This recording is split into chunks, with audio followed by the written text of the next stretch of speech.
Yo, Didn't need to be the clutch god. how's it going, guys? I'm just gonna adjust the volume, kind of make sure I get it decent here. Yeah, we're gonna try something different. We're gonna try do the co-stream on Valorant, so I got the go-ahead from Nerdstream Gamers to co-stream it, so I figured I'd do that. I know I put out like a poll on my channel. It's like, what kind of content do you want to see? It's like a VOD review or a longer VOD review or a live stream, and the least amount of people said a live stream, so that's what we're doing. But we're here anyways. I feel like it's going to be easier to cover live than doing a VOD review. Like when you do like a VOD review of these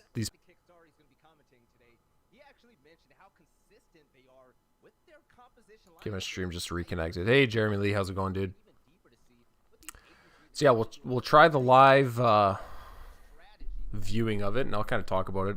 Honestly, these two teams are by far the most interesting teams in NA Valorant anyways. They are almost exclusively all CS players. 100 Thieves is exclusively all CS players. And they're guys that I've followed forever, you know? Hey, Devilfall, how's it going, dude? Like, I've followed, you know... Dude, I've been watching Hiko play since he came into... Like, as soon as CSGO started, he came from 1.6, made the move over to CSGO, and he was pretty much like the best... One of the best NA players in CSGO for a long time, and then fell off the radar, and now he's found a second life in Valorant, so... I'll have some fun with this. Gonna be a good matchup for sure. Watching from work. Good stuff, dude.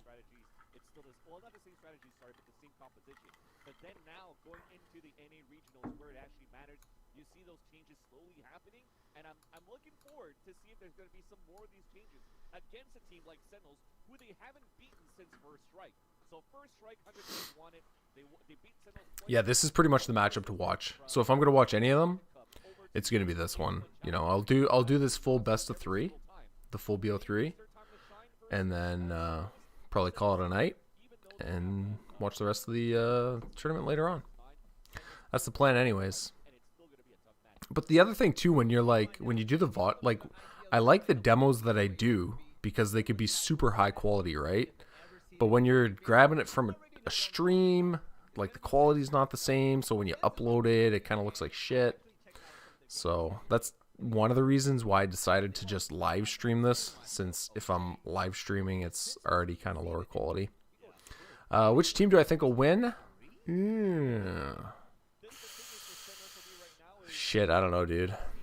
I'll go with 100 Thieves. Hey, homie, what's up? Not much, man.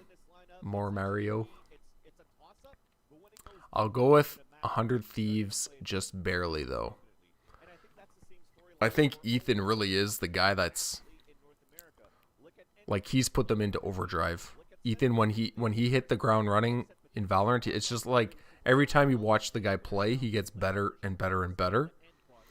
And I remember, like, the first couple times he was on Sage, I'm like, what is going on? He was, like, one of the best entry fraggers in NA for CSGO, and now he's playing Sage, a little bit weird. But now I'm, like, fully bought in. I'm like, oh, yeah. Like, Sage is him. It fits him perfectly that him and Nitro swapped, so Nitro went to Omen, and then Ethan went to Sage. And he's killing it with it, to be honest. Do you think CS will come back to NA, or has Valorant replaced it? I don't think CS is coming back, personally.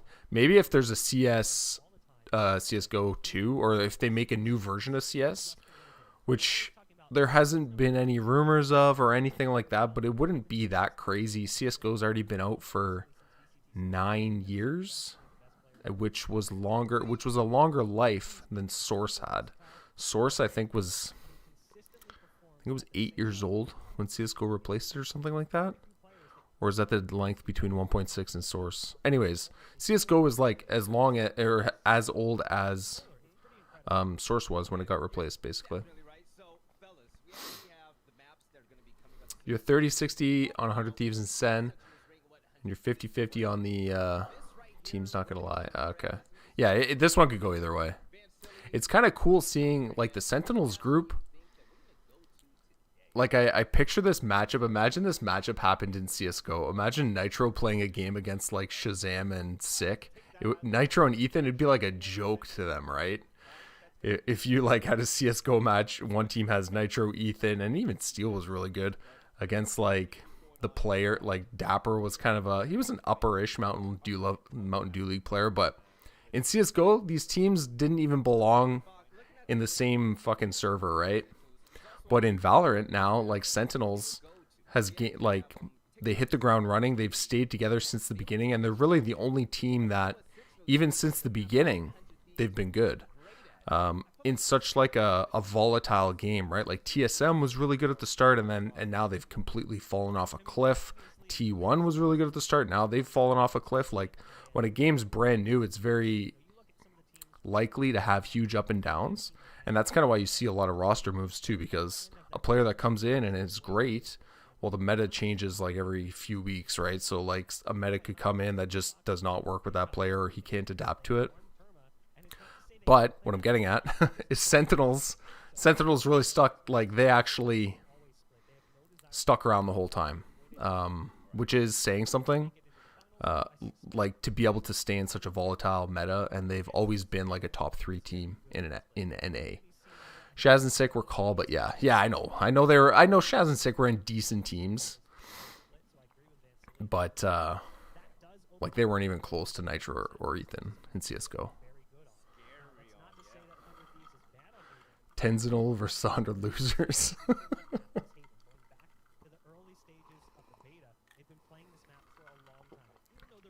Remember watching Wardell in a 2s tournament against Shroud? Oh my god, they need more of those tournaments. Those 2v2 tournaments. Those things are always a blast whenever they have them, especially if they can get high-level players in them. They're a shitload of fun. How's the volume? Can you hear like their chatter a little bit? I want like a little bit of gun noise, but I don't want like the caster voices. I don't want them to be like overpowering or anything. I think Sentinels played Overwatch together at some of them. Sentinels, the only Overwatch player is Zoms. Zoms and Sinatra played together. You're right. Well, Sinatra's not on the team anymore, of course, but yeah, Zoms and Sinatra did play together for a little bit, I believe, in Overwatch. It's kind of funny how like they lose Sinatra, who was like a key piece, but of all the players in the world to replace him with, right? They replaced him with a guy that could go toe to toe with Sinatra too. Like Sinatra was really good, and he had a very unique play style. Probably because he came from Overwatch. Like he did not play like a CS:GO player at all. And then Tens coming like basically slotted right in. It was kind of crazy how it was such a perfect fit.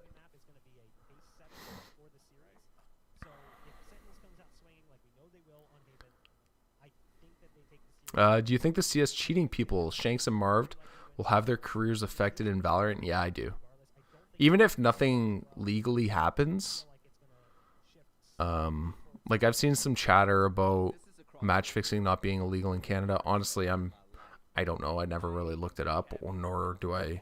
Obviously, I'm not a lawyer, but even if nothing happens legally, I think Riot has to do something to set a precedence. Like you can't, and I'm not saying they have to ban them forever or whatever. Like Riot can come out and say, yeah, you're banned for 6 months or banned for a year, whatever it is. It's their decision.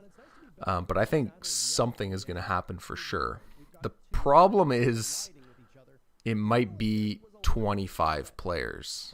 Like I'm starting to get more names flowing my way, and it looks like it might be a shitload of players. So then you kind of have a situation like in CS:GO where with the stream sniping cheating going on, so many teams were stream sniping that ESIC was like, holy fuck, we can't ban all those teams. Like it would be ridiculous and it would ruin the scene, right?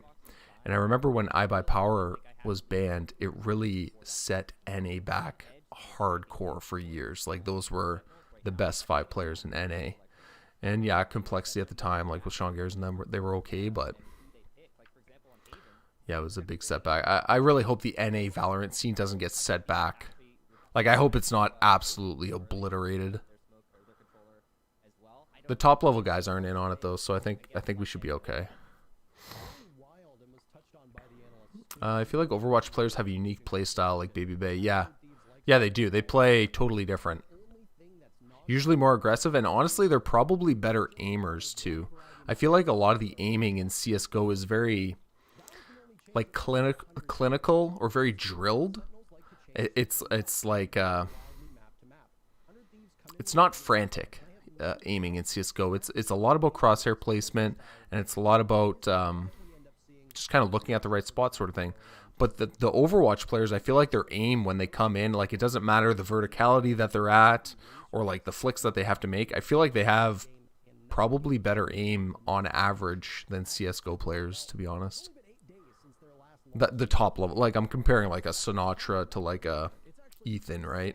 Like obviously Ethan has very good aim, but I think the thing that really screws up the math is the verticality of it, because in CS:GO you really don't do that very much. You're almost always aiming horizontally. Do you still think Xanter's cheated in the past? I think it's possible.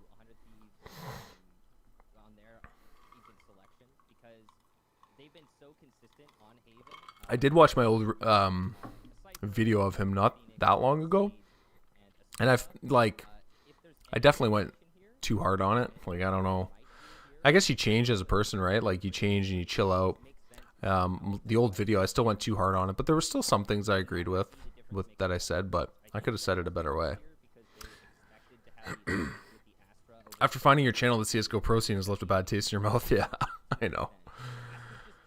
I know, dude. I had a guy message me on Reddit too, like sending me some demos of players that he felt were cheating. Like all the guys that are really into betting, all the dudes that are betting constantly, and that's their thing. They come on at night. There's MDL on. And let's bet on the games or whatever. All of those guys know who the fucking match fixers are. So like these are the people messaging me, and they tell me to look at a demo, and I look at the demo. I'm like, holy fuck. Yeah, you're probably right. Like, that looks fucking funky. But it's like an open secret, almost. Like, it seemed like everybody knows. I really think the way to improve it is it needs to be way, way faster acting. Like, if somebody match fixes, it needs to be caught immediately or like within a week. You cannot let somebody continuously match fix season after season in ESCA. Like, how much money are we going to let them pillage, right? Some of the guys that bet too, they like people that are into the betting, they'll track the odds, right? Because when the odds shift on the websites, that'll give off or kind of trigger who's going to throw the match a little bit. And there's some like fucking weird Chinese sites that are down with the match fixing, and they'll basically tell you who's going to match fix it. So they're predicting the match fix. It's like way more in depth than I thought it would be. And honestly, like, the whole betting scene is just a fucking disaster. Like, I don't know, man. I don't know what to do about it, but it's a shit show, and it's gonna ruin a lot of esports. And it's just getting bigger, right? It's like unstoppable. Like, it's so big now, and there's so much money in it. Tons of tournaments are sponsored by bettors. What do you think about Device leaving Astralis for Nip? That was the rumor, right? The rumor was that the whole team might break up. So far, it's only been Device. It's very weird. Honestly, like, if I was Device, like, the dude's set for life.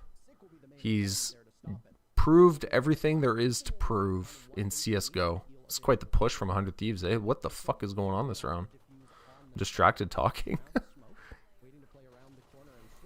That's a tough fight to lose there, Nitro. I don't even remember what I was saying.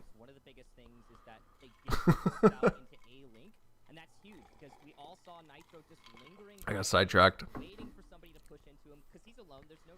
I really like the aim in Overwatch. This game is not the same, but the Overwatch players are disgusting, but the aim is ridiculous.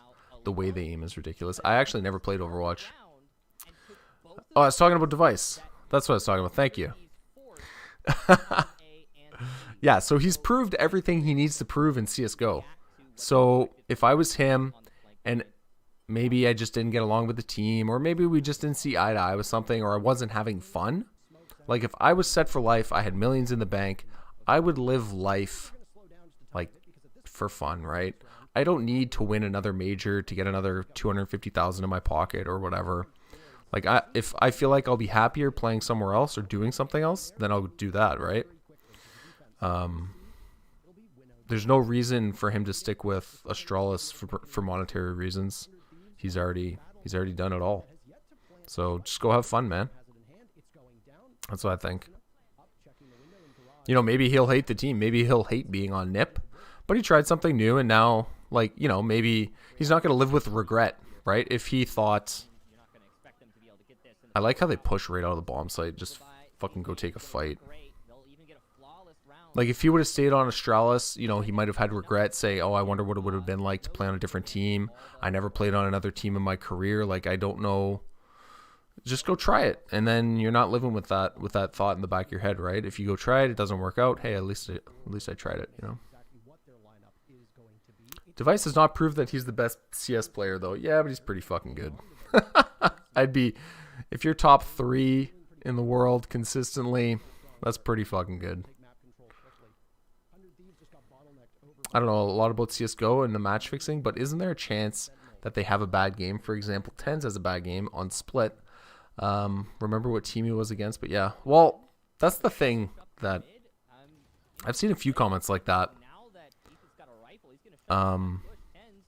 Like for me personally, like I've watched CSGO, I've watched Counter-Strike actually, like 1.6, not Source because Source was shit, and CSGO for I've been watching it almost 20 years. Like I started playing CS 20 years ago roughly, and I've been watching pro level play ever since. And there's a big difference between somebody throwing and intentionally losing and just making idiotic decisions. There's a big difference between that and having a bad game.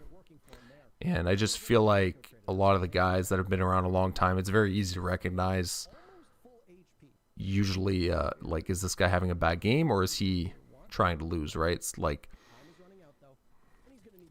I mean, Sick actually called out Calypso on Twitter because of the way he was playing Dust 2. Like, if you go through Sick's old tweets, he tweeted about one of my videos, and he said, like, you're not even shooting at them. Like, it's totally different between a bad game and match fixing. Winning multiple majors is more of accomplishment than being ranked number 1. Yeah, like, yeah, I said he accomplished everything, but I mean, like, really, he's done it. Like, what more does he have to prove? He's obviously very good, and maybe he can go on to become the number 1 player on NIP, right? Like, we don't know. Maybe he will. He says DPI was on the wrong side for that game. Yeah, that's awesome. Honestly, like, the whole keeping your DPI and keeping your sensitivity the same all the time, kind of I don't agree with it. Like, there's a lot of, like, research now and a lot of players that are buying into changing your sensitivity up, like, considerably. Raise it up a little bit more than you're comfortable with, and then lower it a little bit more than you're comfortable with, and kind of keep changing it a little bit, and you'll be surprised at how you perform, sort of thing. Basically, you want your sensitivity as high as possible where your aim isn't affected by it, right? For a long time, like, usually for a brand new player, we're always like, oh yeah, lower your sensitivity. Your sensitivity is probably too high if you're a brand new player.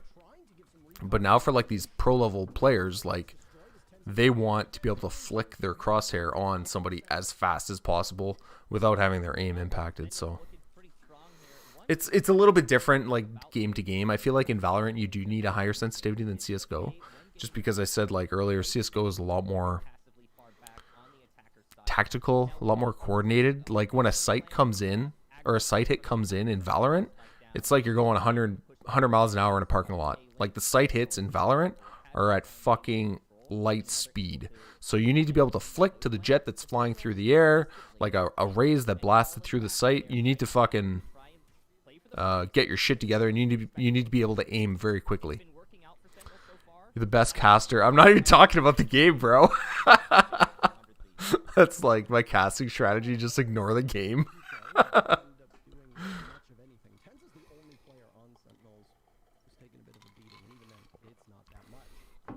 I honestly have a lot of respect for casters. I've tried to, like, cast a little bit in the past, but I can't do it. I prefer to just chill and watch I'll hang out. I'll hang out with you guys and I'll talk a little bit about it, but I just like to chit chat, I guess.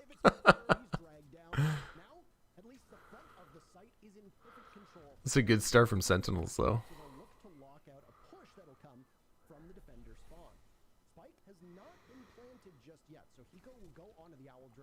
Why is Ethan on Sky? I didn't even fucking notice. He go with the scumbag Odin. Sky is really coming into the meta, actually. Like, people are starting to realize that her flashes are really good. And they're playing with 3 flashes, actually. Like, Phoenix. I'm surprised Asuna's on Phoenix and not Raze, actually. I don't really pay attention to, like, I don't super keep track of what they do map to map or anything. It's not like I'm an actual commentator that writes that shit down, but I'm surprised Asuna isn't on Raze. The reason is you're not annoying as the casters. Thanks, dude. Kind of crazy to think funny football moments is watching someone watch Valorant. Is he a big YouTuber or something?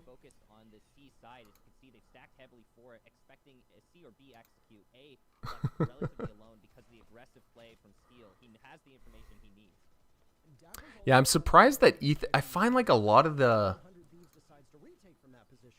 these older CSGO, well, Ethan's not even that old, but the experienced CSGO players, they're not really picking the super aggro agents.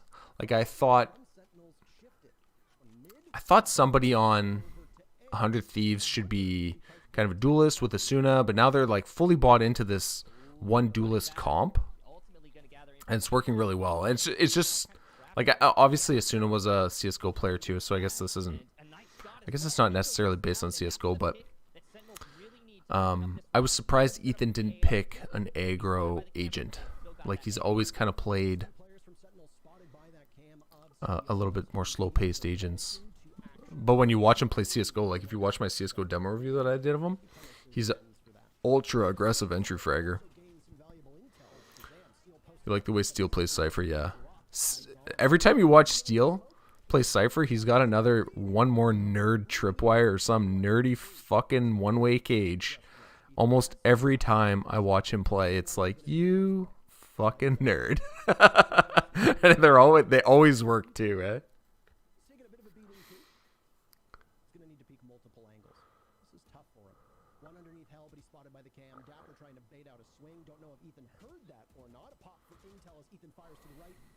Ethan's been so good since switching over to, like,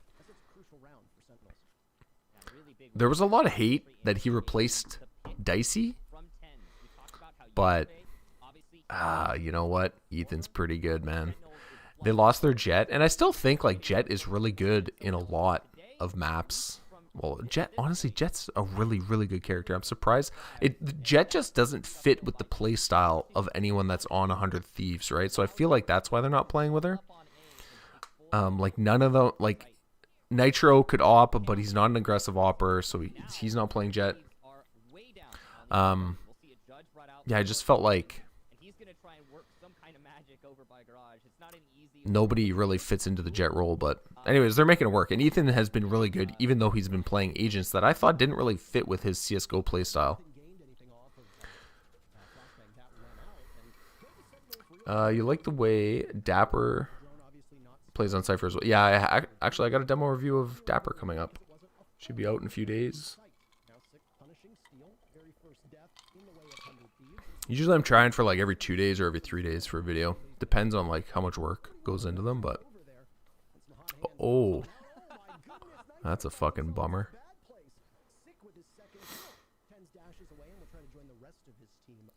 Open A's site. They should just save right here, yeah. Don't even go to A. They're not even going to take the site back. Hiko might get a nerd kill with the darts, but no, they're not planning standard. Yeah, it's the thing too, like the nerd darts are great for standard plants, but the bomb planting area is huge, right? So you can, like, teams very quickly pick up on where your fucking darts are coming from. I do not agree with them going into that site whatsoever. And Sick gets an ace. I don't know why they were anywhere near it. They have money for one more buy, but still. What are you drinking? Ginger ale.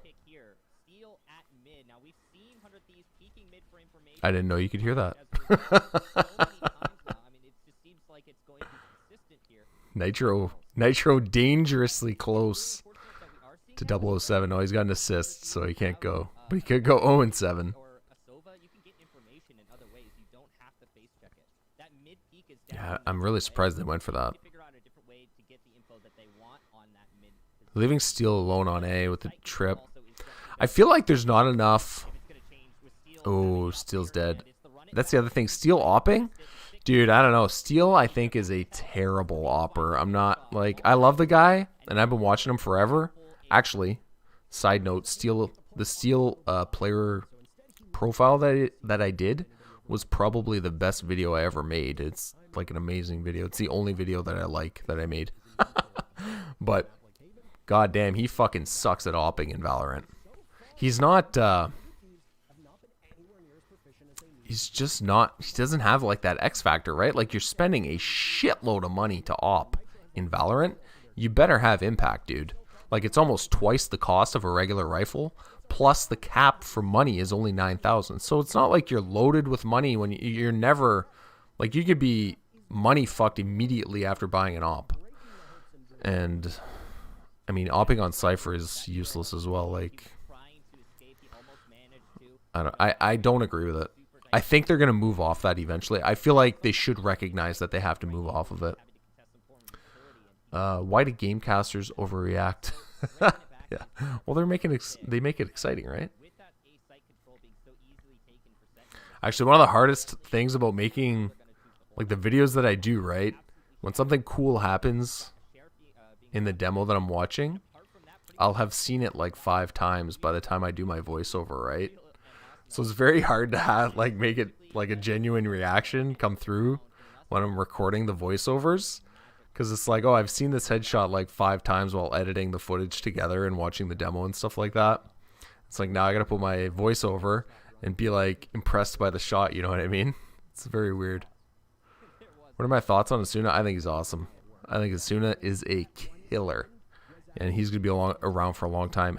It seems like some CSGO players, when they came over to Valorant, it's like the Valorant playstyle just fit them like a glove. You know what I mean? Like, some guys from CSGO, Valorant, it didn't really click with them too much. But Asuna, like, Valorant fits like a glove. It's a perfect game for his playstyle. He loves taking peeks, and he loves taking gunfights, and he can aim like a motherfucker. I think he's awesome. He seems to buy into the system too, like, that they're playing with. He's got a shitload of experienced teammates to kind of grow around, and I think he's I think he's gonna be a superstar. Like, there's no way you can't mess with that guy.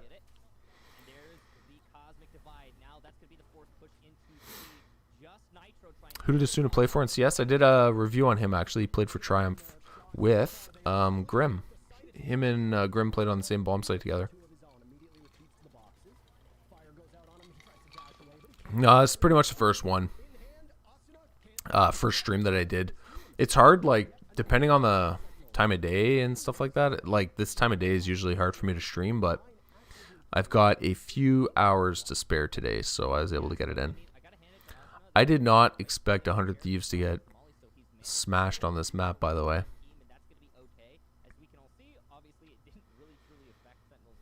I'm surprised how the CS players are like bought. Like, at first when I played a map with 3 bomb sites, I'm like, oh, here we fucking go. This is gonna be stupid. But now I'm like, oh, you know what? I love this map. This is actually one of my favorite maps, and I'm totally bought into it. I like it. I played a game on Breeze, finally. Another super cool looking map. And honestly, actually, the map is gorgeous, like, looks wise. Here's Steel with the op again. $20, Steel doesn't get a kill. Or he's 0 impact. He never has impact when he's opping. He's getting flashed out and he's fucked. Oh, as soon as saves him, though. Oh, he got a kill. Okay, I give you. I lost $20 to all of you. He's gonna get the ult with his defuse. If they win out the rest of the half, they're in the game still. 8-4. You can come back from that. Yeah, I had never heard of Asuna either before, like in CS. I didn't follow the MDL very much, ESCA Premier. I didn't follow it very much at all.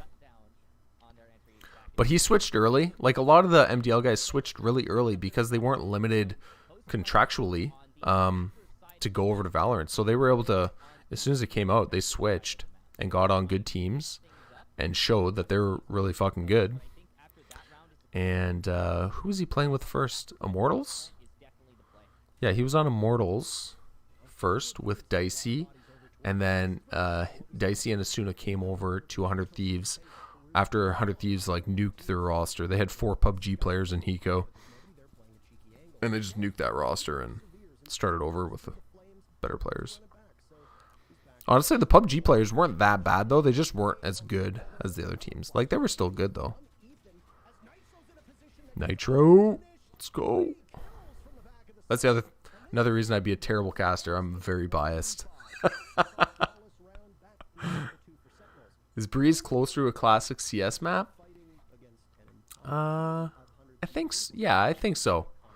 I don't think there's any weird gimmicks or anything. Like, it seems like every map that they've made, they've had a gimmick. Is the stream freezing? Yeah, that's not me, that's them. Nitro with 4 kills. So this map, the gimmick is there's 3 bomb sites, and then they have the teleporters and the ladders and ropes and shit like that.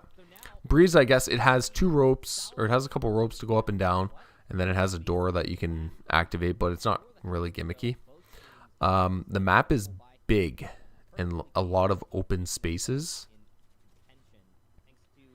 I think it is more CS orientated. Like, there's less places to hide, it feels like. Valorant, there's a lot of little places to hide and stuff like that, and you got to be religious about checking your corners, right? Your boy Dre wasn't that bad. Yeah, like, the team was, they had some good players. They had another player that was really good. I forget his name. Valiated or something? Val something? Isn't Breeze like Cobblestone? That's what people are saying. It's kind of like Cobblestone. I don't know if it's... I mean, it's... Oh, I guess Cobblestone is a very big and open map. And yes, they have that in common with each other. The vent in Breeze is supposed to be the gimmick. Oh, okay. There you go.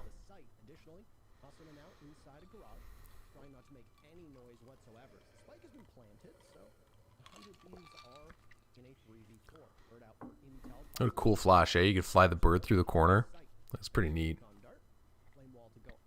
It's going to be a hard retake. And Shazam, too, like...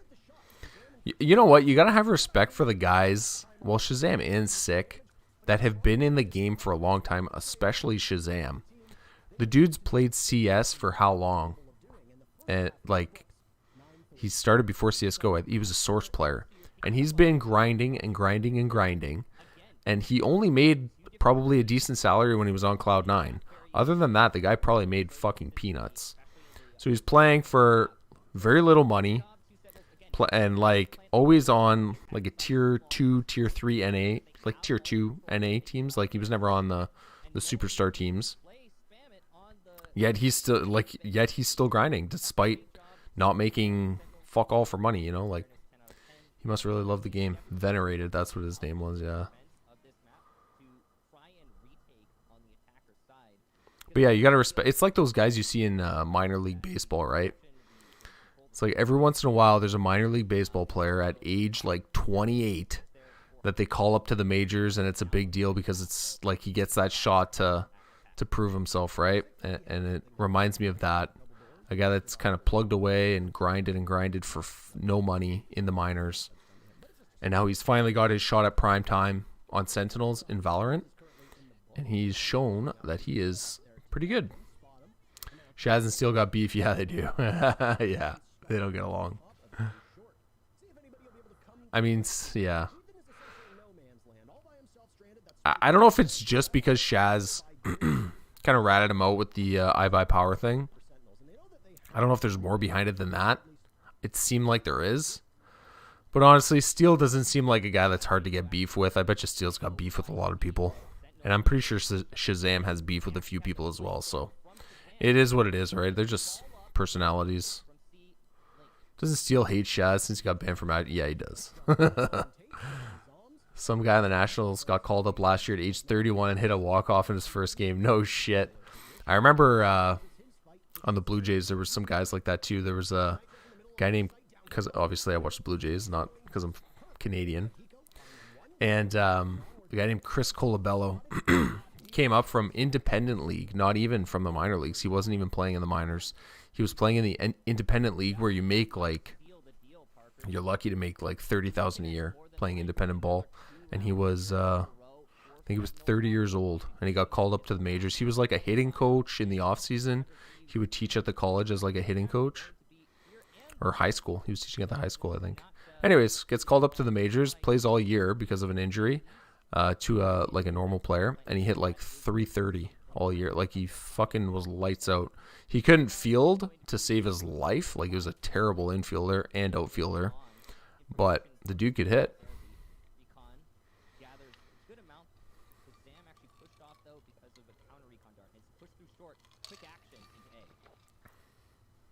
Shazam will try to stop them now, looking towards a short. Emerging from sewers, Spike is down, by the way, 6 entry kills. His opening picks have been crucial for his team.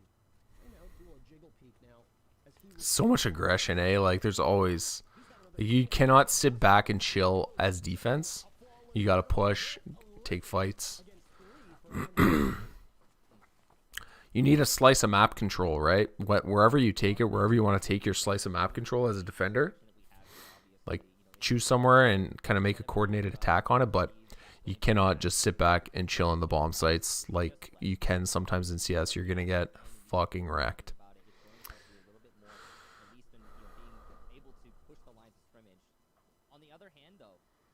Hundred Thieves getting shit on. Yeah, this could be a quick game. Yeah, I don't think they're coming back from this one. This is a big gun. If they lose this gun round, oh, well, obviously they have a lot of rounds to win here, but Steel with the entry, going right through the cage. Sick on short here. He's gonna, yeah. Are they gonna clear him though? I don't think they're gonna clear him. He's gonna get. Oh, they flashed down into it. They know he's there. Oh, Zoms. It's Zoms down there. Sorry. Shit. I don't know how they knew. They knew he was down there somehow. Maybe they heard him.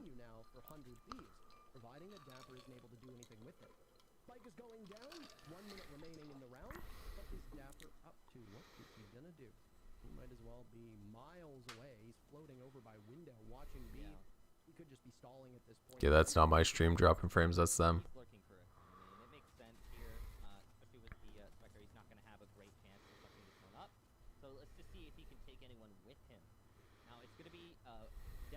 Yeah, they're going to just chill. They're not going to go outside. They don't want to die afterwards to Dapper. They know Dapper's looking for exit kills, right? Give me some Soto Shuffle. What the fuck? Do you play Valorant much? No. I played a little bit. Or actually, I played quite a bit when it was in beta.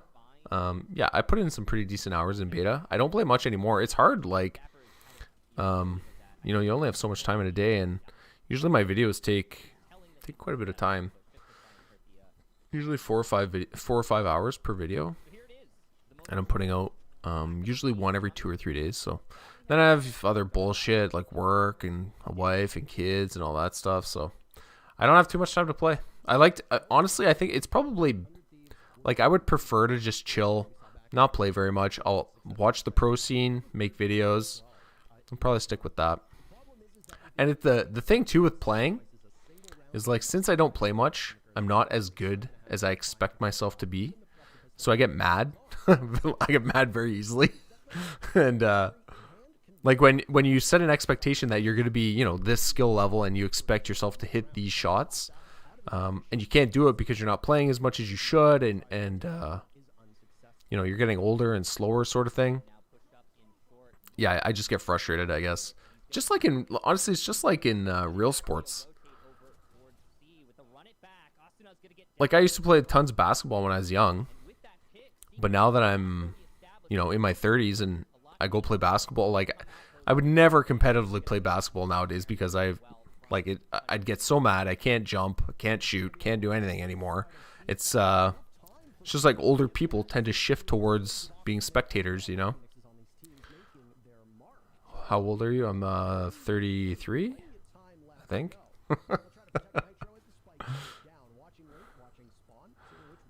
Do you enjoy it to watch more than CS? Probably, yeah, because I've always been more in on the NA scene, and the NA scene for CS is fucking sparse. Actually, the extra salt games, those were cool. Those were fun to watch. Seeing them win some games, it was a heartbreaker that they lost to Big in the finals of that Fun Spark tournament. I watched that. That was really fun. But yeah, since the NA scene in CS is so kind of slow, a little bit boring. There's not a lot of teams. There's not a lot going on. Yeah, I tend to lean towards watching Valorant more, just because it's all guys I know. Like I've seen these guys forever. I know all these guys. Well, I don't know them, but I know of them. You know what I mean?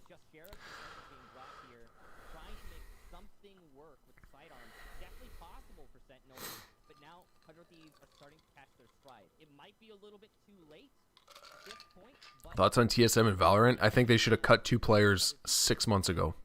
They should have cut, maybe even more than that. They should have cut Cutler and Hazed 6 to 8 months ago, and maybe Sabrosa as well. It kind of goes back, like I was saying earlier, it's crazy that Sentinels has been so good since the beginning because the game is so volatile. And you see, like, that's one of the reasons why TSM is so bad. They haven't been able to adjust or improve in such a volatile game. Like, I hate to say it, but these orgs, they need to be quick with the cutting, honestly, when a game is this new, because the change of guard and the players that are coming in and making impact is going to be changing very quickly. This isn't CSGO. It's not a 10-year-old game, the game is new, and new players are coming in all the time. And there's probably a ton of players out there that would make Cutler and Hayes look like dog shit. Yeah, TSM weren't able to adapt to the meta, exactly. And also, I think their skill level just isn't there either. Other than Wardell, sometimes Drone.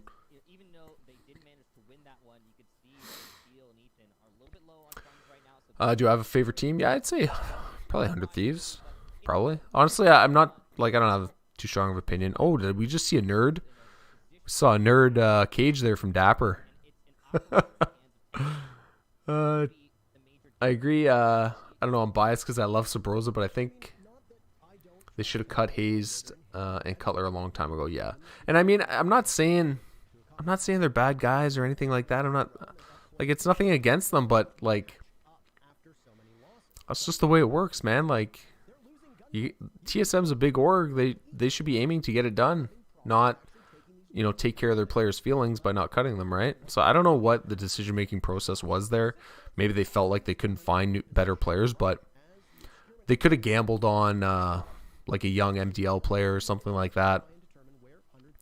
I think that would have been a better choice. Like, look at this Mata guy that just came into Ambox, 17 years old. They just picked him up from MDL, and he's fucking great.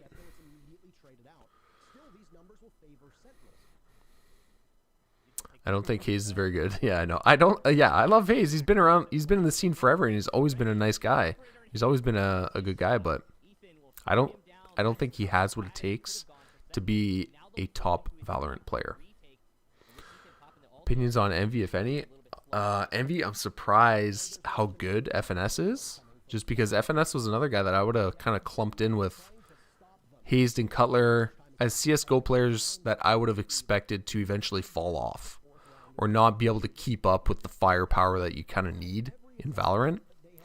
But he's proved me wrong, and FNS has been great in Valorant.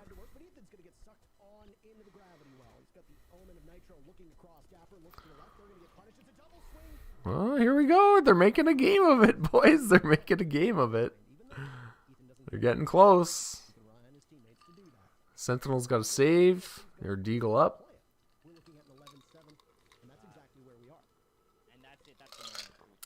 100 Thieves have done well evolving their roster. Cutting Dicey must have been a hard thing to do. I agree. I honestly think Dicey would be successful as a full-time streamer. I don't know if you guys have watched his stream, but like he's pretty funny and entertaining. Not really for me because I'm old and grumpy, but like he's a good talker, and I'm like people love to watch him, and he makes the jokes that the Zoomers like, and yeah, I could see value in him staying on 100 Thieves as a streamer. And honestly, you know, like streamers, you could say would probably have longer careers, and maybe I think it's a good career choice even. Like your chances of being a successful streamer for 5-10 years are pretty good. Like you don't have to be the best in the game, right? But your chances of being a successful pro player for 5 or 10 years are very slim. There's very few guys that stick around that long to be able to make a living out of it, you know what I mean? Plus the streaming probably pays better. Like he like 100 Thieves can give him a lot of look at this guy aim, man. Look at him aim. He's just everywhere. Fucking crazy. Give him the ace. But yeah, I think 100 Thieves can give him a lot of support social media wise, boost his stream up. Just keep him on as a streamer if he wants. I think that's a good choice for him.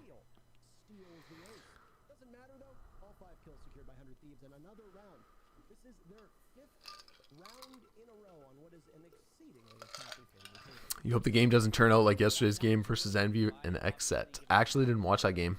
I was tied up. Where Envy went 10-2 on the first half and the game ended 13-11. Seems not too rushed into finding a new team. Looks like an Overwatch player. Yeah, he aims like an Overwatch player. Like just ultra fast. But like the demo that I watched of him in CSGO, he aimed just like that too. Like that was... He was aiming like that in CSGO as well, which is very unusual for a CSGO player. I wonder if he has Overwatch experience. Just found your channel off the XCS Pro match fixing. Love your commentary. Thanks, dude. What do you think FaZe needs to do since they've been struggling? I don't know. Probably start by cutting Marved. Cut Marved. And honestly, I'm not sure what, because it's a group of Overwatch players, right? And me having a CS background, I'm not sure what you need to do to transform Overwatch players kind of into a tactical team. There were some people that called it when they found a lot of success against, fuck, what tournament was it? It was one of the VCT challengers or whatever they beat. Or they got to the finals against Sentinels, right? Did they beat Sentinels? I can't remember. They got to the finals against Sentinels. Anyways, they had a really good run. And there was a lot of people that said they predicted that the team is going to be inconsistent because of just their play style, right? And that is exactly what happened. The team is ultra inconsistent because they're looking for aim fights, they're looking for gun duels, and now players and teams have started to adapt to that, and they've figured out how to deal with that, right? So I think they need... I think their aim is there. There's nothing wrong with their aim. That's for fucking sure. Absolutely nothing wrong with their aim. They might need a little bit more structure. And that just takes some time, right? Actually, a good example is that Xset team. Xset has like an old Overwatch pro, a PUBG pro, like all these guys from weird games. Like I've never heard of any of them. I had to look them all up. I don't think any of them are from CS. One guy's from Apex Legends. But when I watched them play, I'm like, holy shit, they have good game sense. Like the way that they were waiting for their site takes, and kind of coordinating, getting all their utility together. I thought it looked like they were experienced, like tactical FPS players, just the way they were playing. And I'm not sure how Xset was able to transform themselves into that versus FaZe. They kind of haven't really been able to transform themselves into that. So I don't know what the difference is there, but yeah, I guess I don't know what I'm getting at, but like Xset were able to do it and FaZe hasn't. Where are they going to go? Because finding out utility being spent over in that direction as well. I actually think the game sense is easier. Like the game sense can be added easier than the aim. And I'm sure a lot of people would disagree with me on that, but I think it's possible if you're constantly scrimming at a high level against high level teams, eventually you're gonna get the game sense, and you're gonna have that figured out. I remember when I was still playing like competitive CS:GO, I had I started playing like we took some scrims against some CS:GO Premier players. I forget what team it was. It was a long time ago. This was like 7 years ago, probably. Anyways, it was like we started taking some scrims against Premier teams, and it was like getting hit by a truck. I'm like, there is no way my aim and reaction time is ever going to get to that level to be able to compete against these guys. And that's when I realized, I'm like, okay, I guess the dream is dead, because these guys are fucking insane. And I don't know if anybody in the chat scrimmed against, like when you scrim against just open teams or IM teams, and then you kind of take that next step up to Premier, it's like getting hit by a fucking truck. It's unreal, the difference in skill. And like no amount of game sense for me to fill the gaps would have helped. It was just strictly I peek out and I get fucked.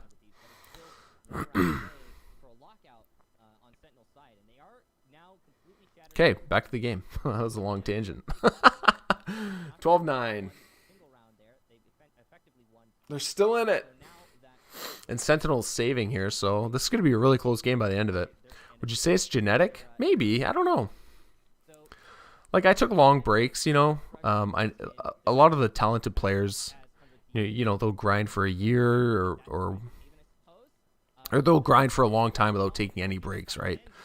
I think people that, like me, I took a lot of breaks. When I was younger, I like took time off CS 1.6, then I came back to 1.6, and then I played CSGO. I took a break, then I came back to then I came back to CSGO. Like, the guys that do well, they always are playing, right? And that was one of the things that always negatively impacted my game. But I think with everything, there's an element of genetics, right? There must be. I think reaction times are genetic, right? And all the pros pretty much have really good reaction times, way better than mine. I don't think that can be improved.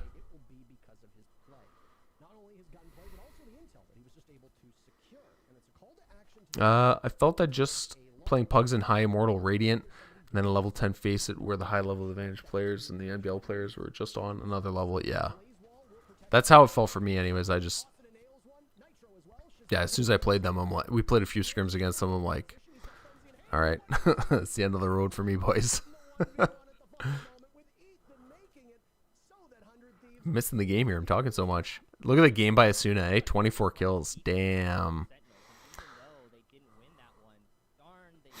Dude is impact. That dude always has impact. He was their best player by far before Ethan joined, and now he's like making a case for himself again that he still might be their best player. But I know Ethan has had some slow games there, but yeah, Asuna is really good. That's what I'm getting at. Hiko's reaction time is nasty, yeah, and along with his high sends, right? I'm curious to see how long these old guys are going to stick around, like Hiko and Steel. I'm curious to see how it is. Honestly, I don't think it's, you know what, for me, getting older, the harder thing about playing is just being able to focus and play and grind. Like, if I was able to grind like I could when I was a kid, I feel like you could be successful. But for me to even think about being able to sit at a computer and playing for 10 hours straight, like what I used to do when I was young, or 10 or 12 hours, whatever, scrim till like 4:30 a.m., like, that is so far from reality. Like, even if I didn't have a job, or even if I was, like, say I was a professional player playing Valorant or something like that, I can't imagine playing those hours, just because as you get older, you just don't have that drive. I just lost the drive or the killer instinct to play, or the killer instinct in game. And it's not even just with CSGO, it's not just with Valorant, it's with like sports as well. In baseball, I used to be a really competitive baseball player, where I'd always want to be the guy getting the ball hit to him or whatever. Like, I wanted to have the impact. Now in my 30s, I'm like, way more tentative, and I just don't have like that killer instinct to play competitively anymore. I don't know. I feel like that's the thing that has changed with me getting older anyways. You play on a laptop so you have an excuse. Yeah, you switch to a desktop, dude. You'll probably be twice the player. Nitro and Hiko sandbagging.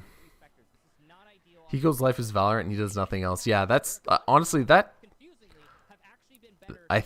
why I think he's gonna continue to be good as he ages. He seems to still have a lot of motivation to play, and he still puts in a shitload of hours. So there's that nerd cage that we saw Dapper throw earlier. So this is the round for all the marbles here, pretty much, eh? Oh, Tsuna, get your gun out. Oh shit, it's done. Tens with the deagle, what? Are you kidding? Tens with another deagle, what the fuck? A 4K with the sheriff. Oh my god. What the fuck? That was nuts.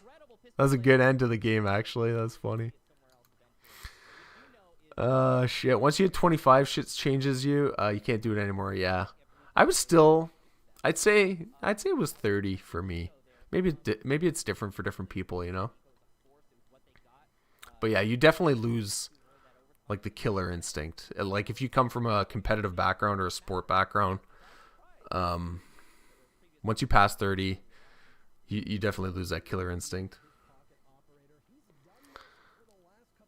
That was insane. The spectating is so hard in Valorant 2, eh? Like I feel for these spectators, the dudes doing the spectating. Like it's impossible to catch everything. Yeah, of course it's tens, eh? But I wish we would have had tens' point of view for that. Hopefully by the time the Iceland land comes around, they'll have that shit figured out. Like in CS:GO, they have like 10 spectator spots, right? So they have a camera on every player at the same time. So for the replays, they can show you, if they miss something, they can show you what happened. They don't have that in Valorant yet. But hopefully for the major or the Iceland land, they have it.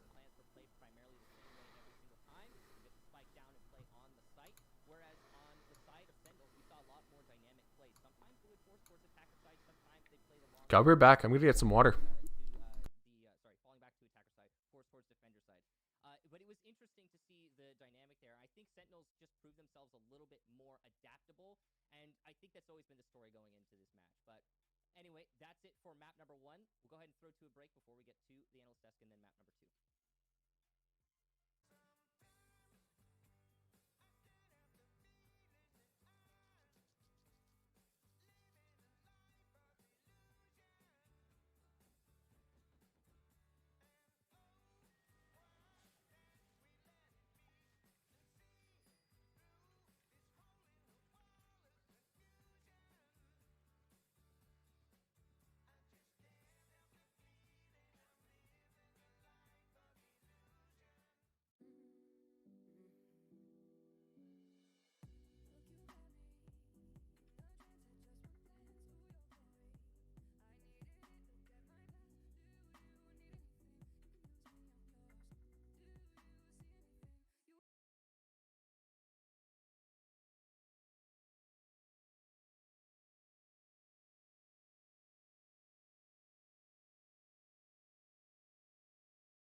All right. I'm back. So this is the last round that things happen. Yeah, no kidding, eh? Well, it looked like the map was going to be a joke. Like Sentinels was up, what, 10-2 or something? Sounds pretty quiet. Oh, my bad.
gentlemen, welcome back to the Analyst Desk, where I'm your host, Belly, and I'm here with the smartest guys on the planet to help me break this down. Bach and Vasily. I was talking about Bach. Felt like Sentinels was playing with their food. Crazy, man, but They've been up and down though, right? Like they've been they lost some games that they kind of shouldn't have lost. Then they had to work their way up from the lower bracket, like last Challenger Series, or I forget what all the stages are called. It was Challengers or something. Yeah, you know what I mean. Last weekend, they had to work themselves up from the lower bracket.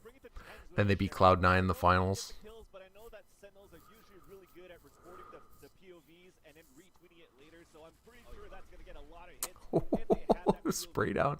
I'm gonna do a demo review on Sick for sure. I gotta find a good demo of him. Maybe I'll do a couple. I have to give credit for Sentinels. But he's got a pretty cool story too. Just like Shazam, like he grinded at the lower levels for a long time, and never really got the break that he kind of needed. He was on Misfits with Sean Gare and Twists. Twist like got picked up by Liquid, but at the time, if I remember right, everybody thought Sick was going to be the big prospect on that team, not so much Twist. And it was like they were considered like no miss. Like people thought those prospects were slam dunks, basically playing with Sean Gares. Sean Gares had just come off of Cloud9 and was still considered pretty good and like a leader of young players. That like people felt like he could shape the younger players, right? later on is the fact that 100 Thieves, they won 8 out of 9 rounds in order to force Colin to come back before Sentinels. Yeah, the channel's been popping off lately. I can't believe how busy it's gotten. It's a lot busier than I thought it would be, that's for sure.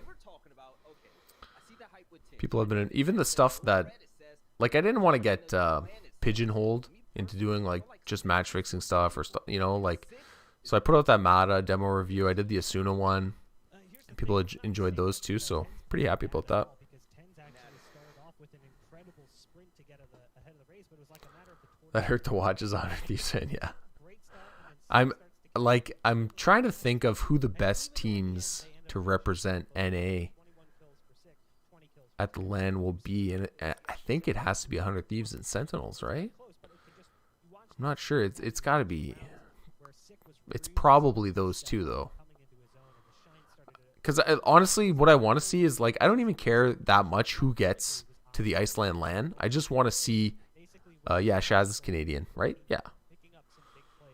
Semphis is definitely Canadian. Yeah, I'm pretty sure Shaz is Canadian. Oh, PP Storm, I know you, dude. You're a Patreon member. It's just that there's something special. But yeah, I just want I actually I don't even care who goes from NA. I just want them to do well at the LAN. If I gotta watch a fucking LAN tournament where NA gets knocked out in the first round, I'm gonna lose my shit. I've seen that so many times in CS:GO, and I'm sick of it. I just want the guys that get sent there. I want them to do well, and whoever gets there, whoever it is, I'll be cheering for them. Between these two teams, because yesterday we did see the Viper come out of Nitro. We saw how they worked a lot on this B side too. And on B side for me, I think it's usually Sick. If you want an Ambox at LAN, Ambox is knocked out. They're gone. Is it V1 out too? Or is that what you're getting at? I don't know what you're getting at. You think C9 could pull through if they had Tens back? What a weird situation, eh? For like Tens to leave. Seemingly he left because the team was shit. And now all of a sudden the team is really good, but he's playing on another team. And now he has to decide if he's gonna like go back to Cloud9. Yeah, it's a very weird situation. And I think the team would definitely be better with him. I don't know. It's a new team on Cloud9 though, so they're going to be constantly transforming. And like if they feel like they have 5 that work, they might just keep Tens on streaming duty. Who knows? Like even if you have a team and you add a superstar, that doesn't necessarily always make it better, right? If you have 5 guys that are really meshing well and are really bringing each other to their peak sort of thing, adding in like a wild card, and Tens is a wild card. When you put him in, it might fuck up the math, and like the team could possibly get worse. Tens takes a lot of weird fights, and he is a hard teammate to play off of. Because, like, if he takes a fight somewhere or you're not expecting him to make a play that he does, then it can be hard to work off of him as a teammate. In fact, if you go back and look at those 5 times that they've played it here, there's of course one difference, and that difference is that they brought a Viper. You have to see more of Brax on TSM. Yeah, I was surprised they played with Cutler and Hazed, to be honest. On this map. Yeah, and it's actually the same for Sentinels. But I think I think that ship has sailed, at least for Cutler. Like, I was saying they needed to cut Cutler like 8 months ago. I don't know why they never did, but See how that works out. the C9 team is Mitch, Leaf, Zeta, Poise, See those kinds of changes up. And it's Floppy, and Zeppa. So they're running 6? What am I missing here? quite a lot. It's always, it's a little bit different. We also They have a saw, 6-man roster? We also saw the Viper on, or not the Viper, That's what Liquipedia says. 100 Thieves and Then, of course, 10's making it 7. They just cut Relics, what we get here. and Relics is yet to find a new team. Vice went over to Ambox, and, like, Vice moving to Ambox, he looks 10 times better on Ambox.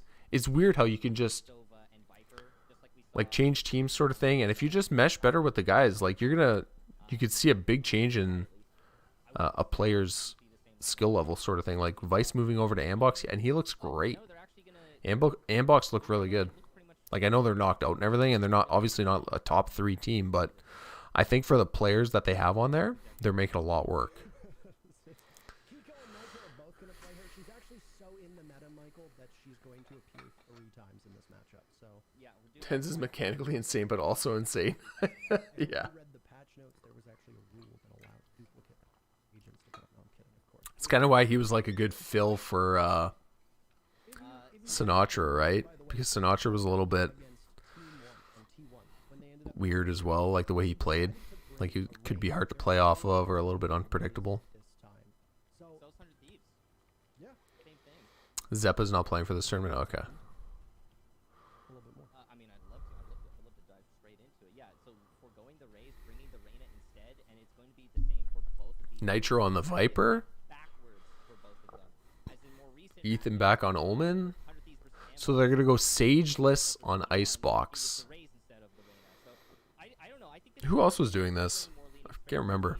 Head-to-head gunfights, and it's going to be easier to disengage and fake out if that's what you're trying to be doing. I like how, like, Is not only is the utility play during I like the number of agents we have now. And I'm really not looking forward to the day, like, 3 years from now when we have, like, 30 fucking agents or whatever it's going to be. Like, I really want them to chill. Like, I want them to chill on the amount of agents that they add and just kind of let it ride for a bit. I don't mind a new one coming in every once in a while, but their cadence is a little bit fast for me. I think they said, so with Breeze, they added Breeze instead of an agent. Thank God. But their plan originally was 1 new agent every 3 months. And that, for me, that's a clip. That's a lot. B, their movement will be obscured. I'd rather 1 every 6 months. Utility comes on out, and they take up land very quickly now. Yeah, this is a fast action for 100 Thieves. They've already got yellow control, and that's going to help them a lot for push on to B. You can see the stage wall come out from 6. Anyone know what's going on with Sinatra? I know what happened, but is he coming back? Now the control is starting I mean, it's up in the air, right? Riot said they were investigating. Around the bottom as he can, but the I mean, ultimately, like, it's gonna hint. They also, Nitro can't get the chick there, the girl, Finally, Zoms is punished in this also reported it to police. So it's probably just gonna hinge on the police investigation, I would assume, and Riot will just, base their decision off of that. If the police come out and say, clean out. X happened, then Riot will just copy the same thing that the police say. That's what I suspect. Comes to pistol Who knows? Riot's a bit of a wild card, though. I really do love Tens on Reyna and Shazam on Jet. I think that combination's been really interesting from them, and it works. You don't know why, but the team you've been rooting for the most is Xset. Yeah, they're a strange team. Like I said, their players are from all over the place. I have no idea how they found each other, but they're all from different games. That retake at the end, together they did really well. Sinatra had a knife addiction. Yeah, he always had his knife out, eh? The fast action for 100 Thieves did really hit a wall, and that wall's name was Zom. So great job to him holding it down over by B. I don't know if they had any information as to Zom's position down below. I'm really dying for a demo system in Valorant 2, though. Immediately looked out And that was kind of one of the things I was hoping for, there because that would be ready for the LAN. of that, and ultimately ended up biting I don't know, though. everything else They did actually they did just come out and say that they're gonna have the ability to review voice comms that happen in game. And I'm like, okay, well that's kind of like CS:GO's demo system, you know, like the voice comms are included in the demo. I wonder if that's a prelude to like a future announcement where they bring out their demo system. I really hope it is. You're personally hoping T1 can adapt and find their stride. Honestly, I like the players on T1. I mean, Daze is a bit of a knob there, but he's an old school guy. I've rooted him for a ton in the past. I just thought all the gambling stuff he did was super shady, or like he was always pushing his gambling sponsors. Anyways, but that org, I don't know if you watched the Fraud interview. Fraud did an interview with Richard Lewis, and it was fucking not great for that org. Yeah, the guy. So they brought in their assistant coach. They wanted to bring in an assistant. You guys probably all know this already, but Fraud said they kept bringing this guy up that they wanted to be an assistant coach, and Fraud was like, "Why do I need an assistant coach? Like, there's literally no reason to get one." So he kept saying no and no and no, no, no, and then they eventually let Fraud go. So Fraud was no longer the coach. They get their sports psychiatrist to take over as a coach, which I think was a ridiculous decision. He's a sports psychiatrist. He knows absolutely nothing about professional gaming, in my opinion. So yeah, that was the first bad decision. Then the second bad decision, they bring in that assistant coach that they kept harping on Fraud about, and the community finds out that he previously cheated. And not only did he cheat, he actually legally changed his first name. So he has a different first name. So people like to try and hide from the fact that he was banned for cheating. So he didn't just like change his online nickname. No. He changed his real fucking name to try and hide the fact that he was a cheater in PUBG.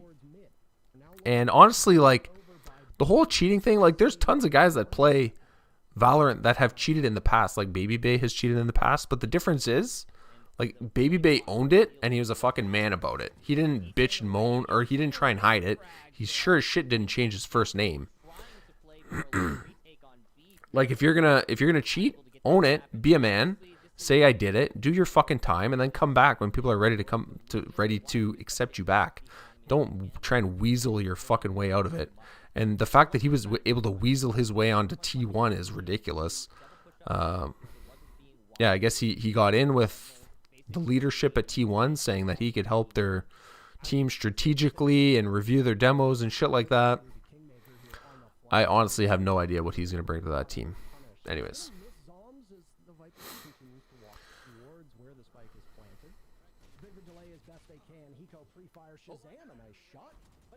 That's fucking commitment. Yeah, no shit.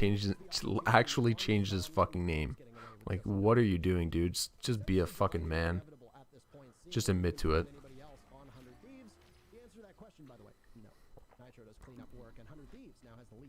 Anyways, if you haven't seen that Fraud interview that he did with Richard Lewis, it was really good. Fraud's been around. Like, if you're not from CS, Fraud has been around forever. He was the best player in North America. I think he won like Player of the Decade or some shit on HLTV. He was pretty much the best player to come out of North America in 1.6. Weasel's gonna weasel, yeah. What game did Baby Bay cheat in? He cheated in CSGO, and he got caught by the ESEA anti-cheat. He wasn't that's the other thing. This guy that got brought into the coaching staff on T1, he was a semi-pro, or he was like a professional level player, and he cheated in the qualifier to go to LAN. So he actually prevented like a legitimate player from being able to get to the LAN event and have a chance to win money. Whereas Baby Bay, he cheated in like a pug on ESEA. It was like 7-8 years ago or something like that, he said. 5 years ago. Don't quote me on the length of time. It was a long time ago. And there's a big difference between cheating when you're young and just being a little shit. There's a big difference between that and then cheating as a fucking semi-professional player, and now you're fucking up people's careers. Baby Bay, he was an Overwatch player, yes. But before that, he was banned on ESEA for cheating. He talks about it on his stream. Like it's not a secret or anything. And that's what I mean. That's the big difference, right? Like he owned it. He's a fucking man about it. If you did it, just don't try and hide from it. Don't change your name. Don't be a little bitch. As it's just a scramble all over the map. Dapper in a 1v3. He knows that this round is effectively over. Well, unless he gets caught out, he should walk away with his life. Information goes. Nice play by Dapper, but ultimately it doesn't matter. It's not going to have an impact whatsoever on the round, even if he gets the final kill on the Hiko, which he won. Another round from 100 Thieves on the board. 100 Thieves got this. Steel's way too smart for these kids. There's a tweet from Dapper. Or what was it? Was it a tweet? No, it's like a private message or something. It got shown online. Dapper messaging someone in game saying Steel was literally the most readable player in Valorant. But Steel, I feel like, goes through phases, right? Like he'll figure something out that kind of is a little bit meta breaking or whatever. Like he brought in those tripwires on Haven on A site, so Steel would just sit in Heaven and then he would trip under Heaven and then spam through the walls, right? He brought that in, and the first time people saw it was like in matches and stuff like that. But the problem is it's kind of gimmicky, and teams really only fall for that once. So Steel is, I feel like he's constantly going through phases where he figures something out that is a little bit meta changing or whatever, but sometimes his shit gets figured out. Like for a long time his lurks were having a lot of impact, but teams really figured out his lurking style. So like he's, how can I say this? He's like a player. He's not going to overpower anybody with his aim or with his movement or anything. Like definitely not his fucking opping. I think his opping is terrible. But like he finds other ways to have high impact. That's my 2 cents, anyways. But yeah, he played similar in CS:GO too. He's had some insane lurks in CS:GO that where he just like there's one tiny spot on the map where the defense isn't watching or the CTs aren't watching, and him as a terrorist, he'll rat his way through there. I think it was his game. He was on Chaos again, and he was playing against Fnatic or something. Playing against a good team, like way better than Chaos, and he just like ratted his way through B site on Train. I remember it.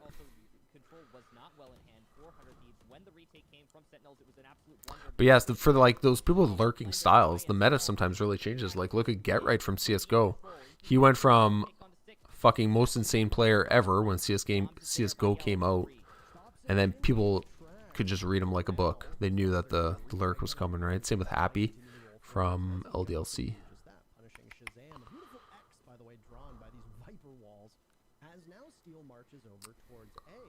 Saying that as we spectate Steel KEKW. It makes me happy that Steel had a game to migrate to. Yeah, me too.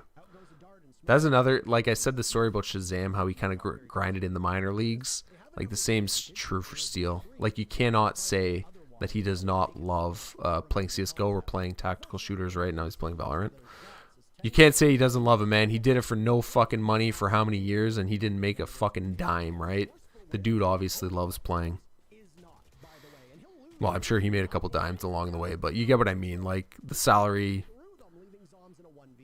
that he was getting for his skill level was very, very low. Steel isn't flashy at all, but he just does well. I love him, yeah. It's great crosshair placement. Yeah, honestly, he plays the same now as he did in Source. Never been flashy, never been a crazy fragger. Just has good crosshair placement. He's an okay aimer. Like I feel like he's a good rifler, and he's very strong positionally. Steals the GO, probably the best IGL NACS ever had. Possibly. I mean, Daze was IGL most of the time though on iBuyPower. I think they changed it up per map, if I remember right. Him and Daze would switch it up per map. Or one was doing T sides, one was doing CT sides for some maps. They had some sort of split like that. But yeah, Steel was better. Steel was probably better than Sean Gares, fragging wise, at least. I think Daze would have been good IGL competition. Like you could probably say Daze was just as good, if not better, during like the iBuyPower days, like back in 2014. Daze was a very good fragger. I always wondered how Ska avoided the ban. Did he really not know what the others were doing? So the story is Ska was in on it as well. But when the time came, they bet skins, right? So the reward for their throw was the skins that they were going to get. When the time came to collect on their winnings, the dude handed them all out. The guy's name was Cud. He handed out all the skins to the players, except then he didn't have enough. He didn't have enough to cover Skadoodle, who was the last person to get his skins. So he said, I'll be back in a couple of days when I get the rest of the skins. So after a few days pass, Richard Lewis had already posted an article talking about the throw, and he showed, I think he already showed the screenshots from Shazam. Those came out immediately after the game happened. So Skadoodle intelligently said, I do not want those radioactive skins, and he never accepted them as payment. So, you know, nothing. It's not nearly as bad if you're gonna throw a game and you don't make any money off of it. You know, you're gonna avoid punishment.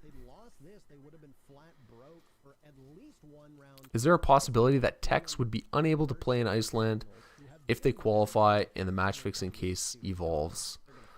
I don't know what would happen. I would say Riot is very worried that one of these match fixing guys qualifies for Iceland, though. I'm sure Riot would prefer that Tex does not qualify. If I was, you know, gonna take a guess at it.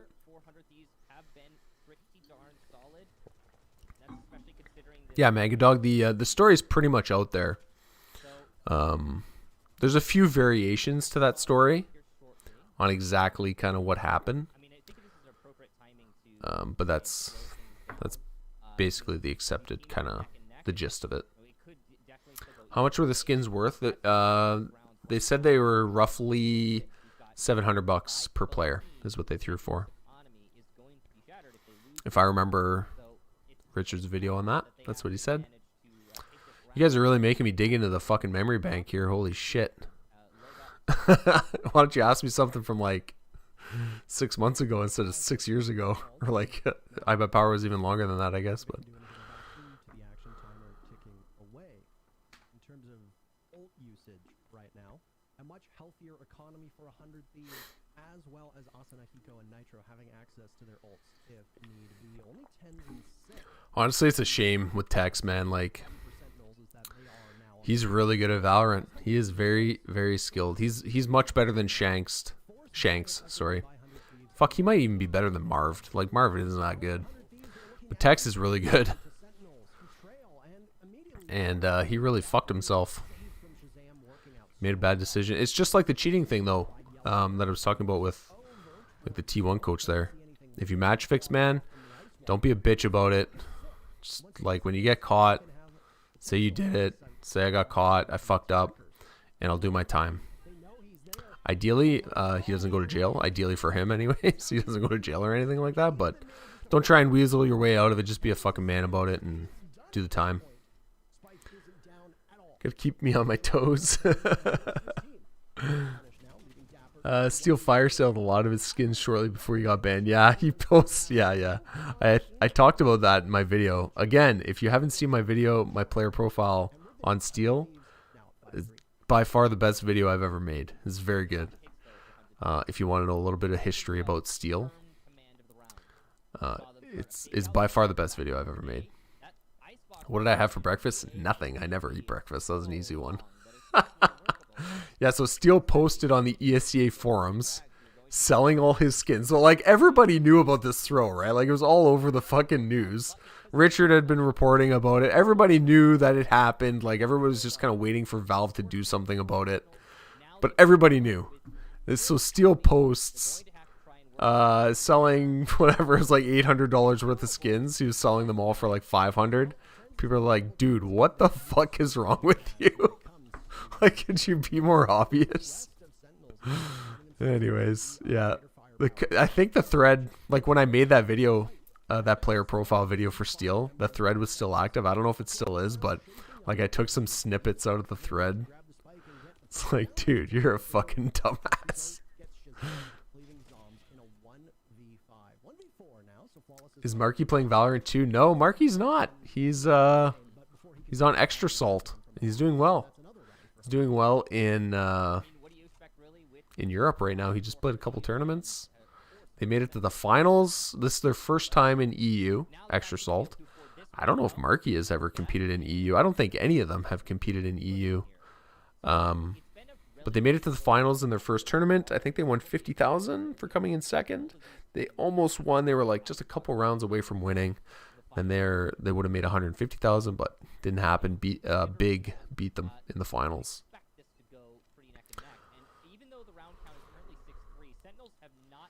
That guy just popped in my head. He was such a rat.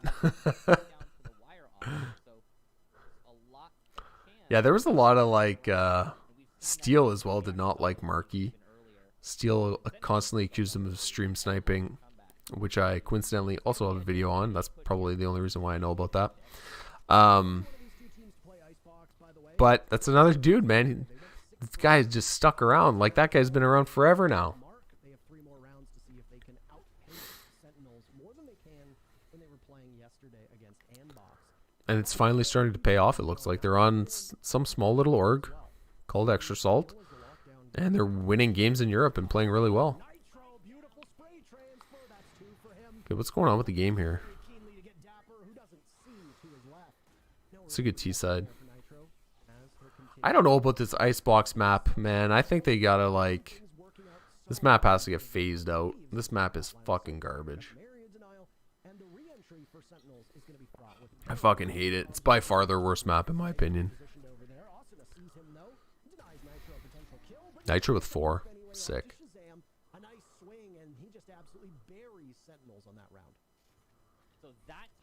Yeah, Manga. The stream sniping too, the thing is, like, a lot of people thought the Marky stream sniping was innocent and like he's just whatever having fun, but they actually played for like money monthly. So whoever, if you had like a certain amount of RWS, or I think if you're the top 3 in RWS, I forget how it worked. But basically, like, the rank S system was set up so you could win money, right? So any cheating or stream sniping or whatever was very fucking frustrating to play against, because like it's people literally taking money out of your pocket, you know? Like, maybe you would have made it to the top 3 in rank S and you would have got some money, but if you got guys stream sniping and being fucking assholes, it's very frustrating.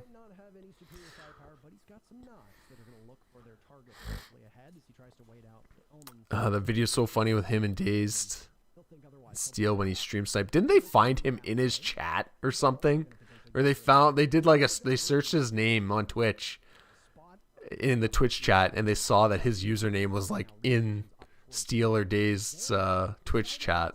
I think that's what was that him? Or was that someone else? How likely is it for someone to go to jail for match fixing? If they're American, no, it might fucking happen. The Canadian people that match fix, which was a lot, by the way, a lot of them were Canadians. RIP Canada. I don't know if they'll go to jail. Like, I'm obviously not a lawyer, but being in Canada complicates things a lot legally. I've read that match fixing isn't a crime in Canada, so they're not going to extradite someone. And even talking about, like, are they really going to extradite someone for match fixing over a few $1,000s? Like, how much money are we talking about here? Are we talking about like $10,000 or $500,000? Like, because it's a big difference on what law enforcement is willing to do to try and catch that person. But I think the American people that match fix, yeah, they should be looking at lawyers right now. Even the Canadian guys, you know, like, I don't know, man. Like, if the FBI is involved, they obviously see something that's there, you know? You missed the old CS drama. It was always gold. Yeah, man. Or like when Simple came over to NA, was playing rank S, it was every night something happened. It seemed like Simple would shit talk someone. They had the Freakazoid bullying thing, which was fucking hilarious. And that whole shitstorm was awesome. Yeah, their old rank S days were awesome. Shazam getting aggressive. See how much you could do with Jet? Like, those types of picks and stuff, they often work out. He didn't hit that shot, but like, you can just be such a fucking bastard with Jet, right? Like, You just can't. It's so hard to punish. I played Breeze. Your thoughts? Yes, I did. I played one game of Breeze, and I ran around the map for a little bit. I really liked it. I'm curious to see how the meta is going to evolve. I like that it's huge. I think Valorant needs that because Valorant is a shitstorm. Like, just look at this. Look at the bomb site. Look at the amount of shit going on here. There's like smokes and walls and Viper ults and stuff. It's just a fucking shit show. I like that Breeze is huge and open. It gives you space to do things. I think Valorant needs more maps like that, to be honest.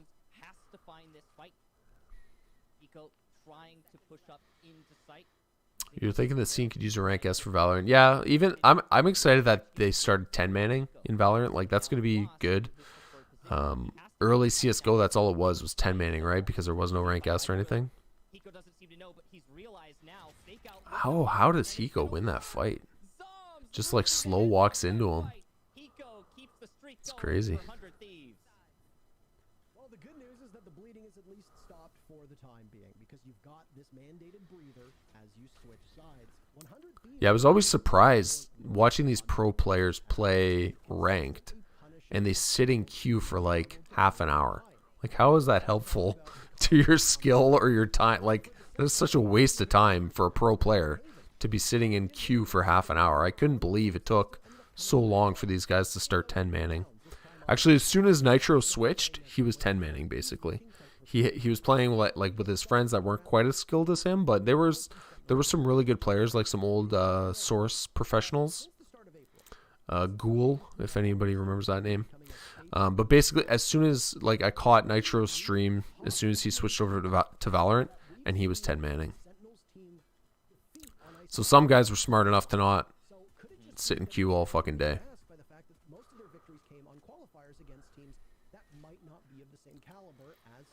I mean, that's certainly possible, Parker. Oh, what a shot from Tens!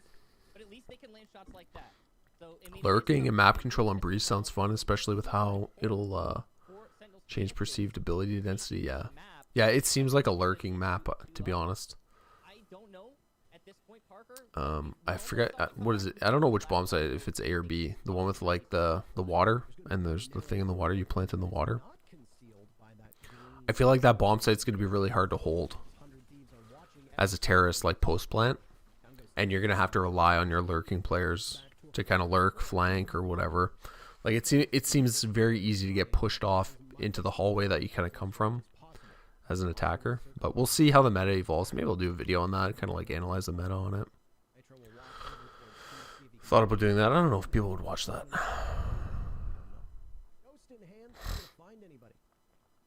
You got hella confused playing the map. Well, yeah, like, are you talking about Icebox or Breeze? Because, like, the more you play the map, the more accustomed you get to it, right? Asuna just wrecks him. Dude! He's gonna get another? Oh, shit! What is going on? Jeez. You heard that Valorant's starting to record voice chat to lessen toxicity. Yeah, I saw that. So much for me playing ranked, boys.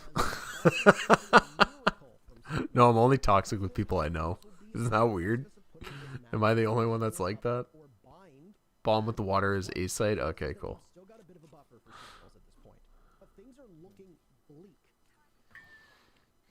Yeah, they certainly are. Sentinels, I think, after losing that pistol round, have very little chance of making the comeback happen, but anything is possible in Valorant. So we'll see. Sheriff's brought here from Sick and Tens. Goes for Dapper. Tens with this fucking sheriff, eh? This guy is nuts. You gotta expect that. Now he's got the overheal, and he can start moving into sight. He's so good on Reyna, too. If he comes out, I was gonna say, if he comes out in 1DZ, then I'm gonna fucking close my stream right now. Sentinels will need to get that spike planted at some point. Nice long-range shot from Steel. Is playing the Guardian now on the Marshall, as it leaves Zombs to defend himself against the remaining players from 100 Thieves. Recon bolt goes out. He's spotted and All right, boys. Getting close to map 3. This is going to go all the way. doesn't matter because the round breaks in favor of 100 Thieves. Does Steel keep the Marshal? That's my question. I think he does. They seem to really be playing into the like they always play for the bonus round. They never early upgrade or anything like that. I really feel like the Marshal is kind of shit, to be honest, but there's a lot of stuff I'd rather have than a fucking Marshal in this game. Why is Tens not playing Jet? They change it depending on the map. So Shazam plays Jet on some maps, and then Tens plays Reyna on other maps. Like they're doing it on a per map basis. Before Tens came onto the team, right?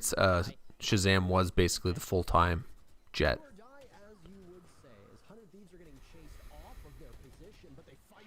Steal with the D. Okay, yeah, there. That makes more sense than trying to marshal these guys. Through the smoke, won't find more than that, but that's more than good enough. As Austin Look at this scumbag. will need to do his best, but it's not good enough. Asuna on the rope, and then he turns invulnerable and just skates away. It's so scummy. Oh boy, that So strong. Like, as soon as you get a kill with Reyna, somebody peeks out to try and trade, you go invulnerable, and then your teammate peeks out and kills that guy. It's like, it very quickly snowballs. Do you think Valorant will overtake CS in popularity in EU over time? Oh, that's a good one. I think CS has to do something. I mean, they're gonna Like Valve needs to, like CS:GO can't. It's not gonna last forever. The game looks like absolute dog shit. The game looked like dog shit when it came out, and it looks even worse now. I think they got to do something. It might take, it might be a long time before it really gets phased out. It might not even be Valorant that takes over from CS:GO. I feel like they have to make a successor to CS:GO, right? Like there must be something planned on the horizon that they're gonna make.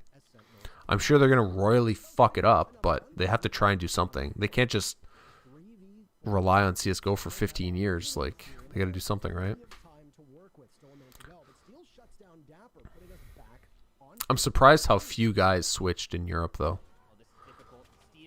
Steel, that was a great round. That was all crosshair placement. Didn't move his crosshair fucking at all. They just walked right into it. It was really nice. An absolute demolishing for 100 Thieves on that one. Commandeering Xbox from the very beginning and never Nitro using Viper. Yeah, Viper got a big buff. Viper's a lot better than she used to be. I feel like CS can't die. That's what it's felt like, but there was no competition, right? Honestly, the CS almost died before CS:GO came out, right? Like ESEA lands, the prize pools were like fucking $5,000 for like invite level, for like professional level. Prize pools were like $5,000 or $10,000. That's pretty dead. That's pretty fucking dead. CS:GO obviously revitalized it a lot, but it was some pretty dark times before CS:GO came out. Yeah, the player base split between 1.6 and Source because Source was so shit.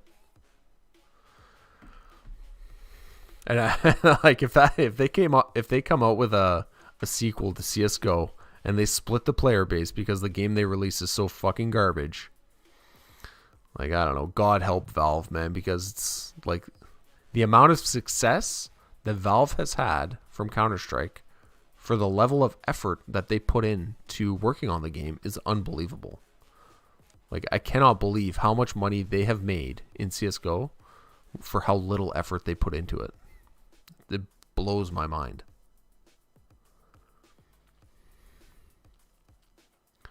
Some people will gravitate back to CS eventually, yeah. We'll see.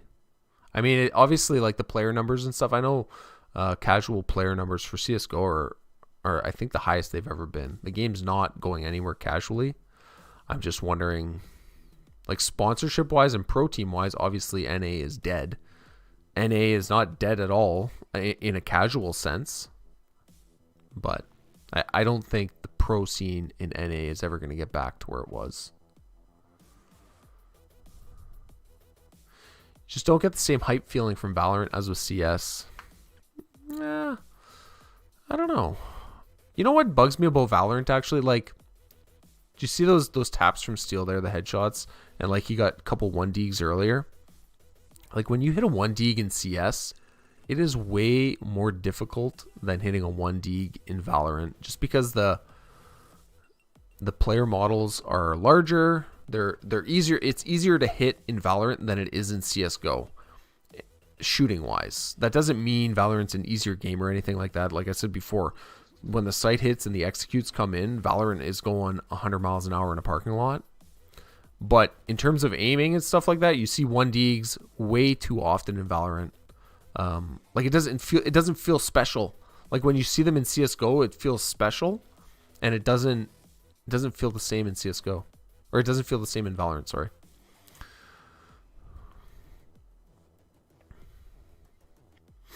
But the game was not made by a Source player, but like Volcano was really involved in the development of Valorant, and he was a CS Source professional, which also had very big hitboxes and a very big head hitbox specifically. The amount of throwing in CS right now is on another level. It's not even funny to watch. Yeah, I know. It's crazy. It's fucking insane. It's nice that the pro level doesn't seem to be impacted by that, but it would also be nice to have some integrity at the semi-pro level. All I've been keeping up with is Valorant. With Valorant is CS:GO skin crafts. I have no idea what you're talking about. It's definitely easier to get kills in Valorant. Yeah, it is for sure. The 1Ds feel satisfying in CS:GO. Yeah. He says that 100 Thieves, they took advantage of the Sentinels' weaknesses, and especially looking at the composition lineup and the lack of... You think tactically NA Valorant is garbage? It's just fun to watch do the mechanics. I don't know. We'll see. I think it's hard to compare metas or games from different regions. Like, we'll see. You know, like, yeah, kind of tactically, maybe EU is a bit better, but I don't know. We'll see how it works out. Honestly, I just hope we don't come in last. Like, I want to see some games. Get me some games on LAN. Win a few best of threes. And fucking make it exciting, you know? Just please don't come in last place.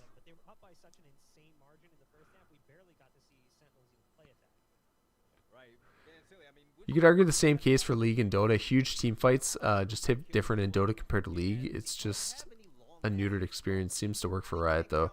Yeah. Might be like a development decision for Riot, right? To make the game a touch easier mechanically to play.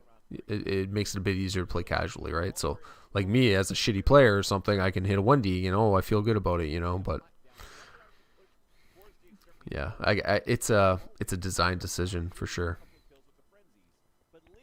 Like aiming is still important in Valorant. Obviously, like you're not going to get to the top level without insane aim, but like when you watch these pro players play, it's like holy fuck, every shot from their Deagle or Sheriff is a headshot. It's unbelievable.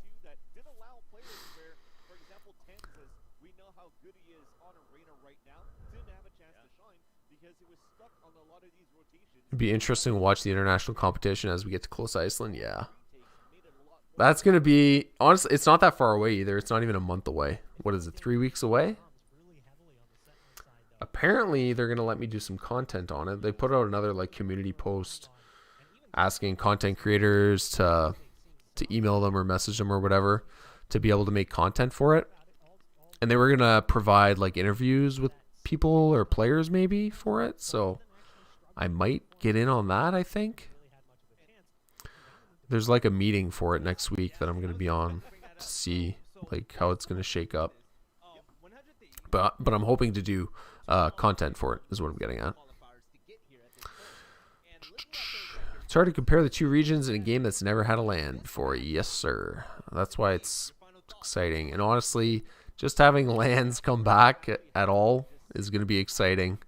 I'm excited for the CSGO major that's coming. That's going to be near the end of the year. The Valorant LANs, like it's going to be good. It's going to be good to get all this shit back. I'm glad in a qualifier, there could be something things are getting back to different normal a little bit. So anything that I could try to analyze or theory craft going to this matchup, I'm throwing it out the window because I'm expecting some agent tricks that Stuff like visual clarity and easy use make Riot's games more intuitive for newer players compared to their competitors in almost every game they've made. Actually, you know what? The visual clarity thing actually bugged me a lot in CSGO compared to 1.6. In 1.6, visual clarity was like paramount. Like, it was never hard to spot someone from the other team because of the contrast difference between the background and the player models. And then when CSGO came out and they added fucking fog and mist or whatever and trash cans on the ground and chickens running around, like all this stupid shit, like they lost a few levels of that clarity for sure. So I'm glad that Valorant kind of brought it back. We really don't have a lot of data on this map, as the analyst spoke about.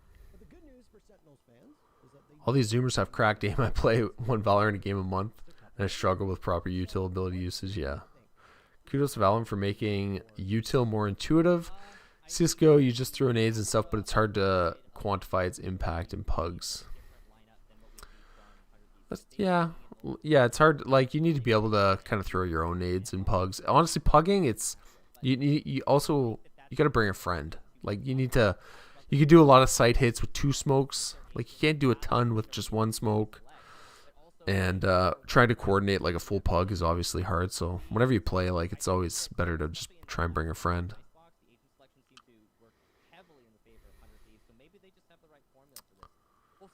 I'm gonna be right back real quick before the next game starts.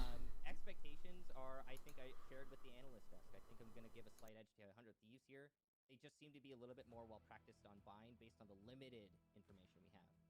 The one thing that will be immediately evident between these two teams, unless Astra is played consistently, it's going to be a lot easier to see things on this map because one of the characteristics of Icebox tends to be how much you want to obscure lines of sight, and oftentimes you need to go to that overhead view on our end in order to make sense of the madness. As for bind, well, there's possibility that we could still see that, as Sentinels are going to put Zombs on that Astra, Dapper on Viper, and it looks like a Viper might be picked as well for 100 Thieves, though we will wait for both Ethan and Hiko to lock in the last 2 agents. Yeah, so that Viper pick is actually a change for 100 Thieves. They'd be changing up a little bit there. Instead of the Sova bringing the Viper, so that would be a big switcheroo. You're going to sacrifice some information for information denial and more control, obviously. So I'm curious if Hiko's going to lock that one in. On Sentinel's side, this is the bog standard for them here. They haven't changed anything from the last time they played this against C9 Blue. And nope, it's the Sova instead of the Viper. And I think that's the right call for Hiko. Consistency has seemingly been king through this series so far. So both teams sticking with their guns and going with the typical lineups in terms of agents. And we now have everyone locked in and ready to go into bind.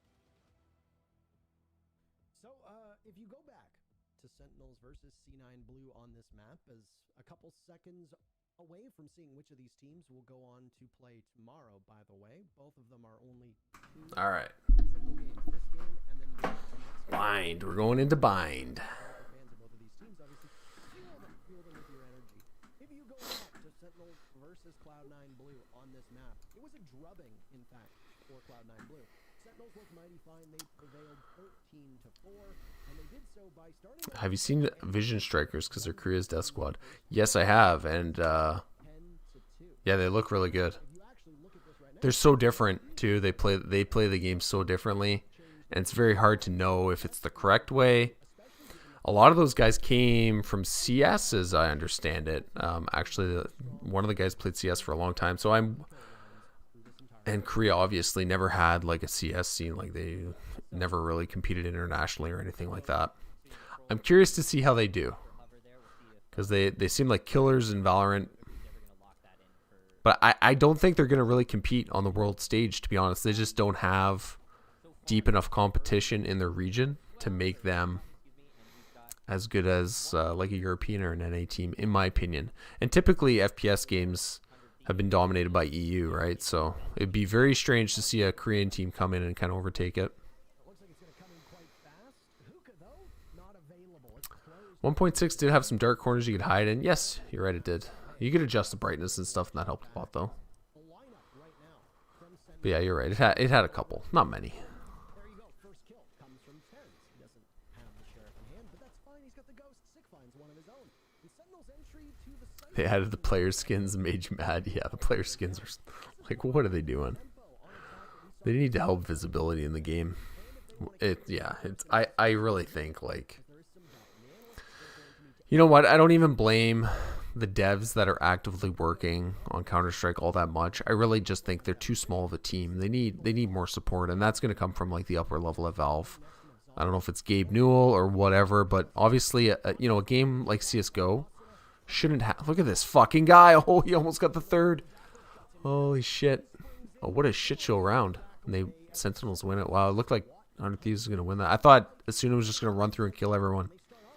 But yeah, like, the decision making at Valve, and they need to assign more people to CS:GO. Like, I know their organization structure is very strange, where you kind of pick whatever the fuck you want to work on, but a game like CS:GO that is making as much money as it does needs. Oh, did you see that whiff by Nitro? The guy jumped out a window. Nitro was shooting at him the entire time. He blew an entire clip and didn't kill him. It's unreal. Anyways, I'm sure the devs are doing the best they can. There's just not enough of them, is what I'm getting at.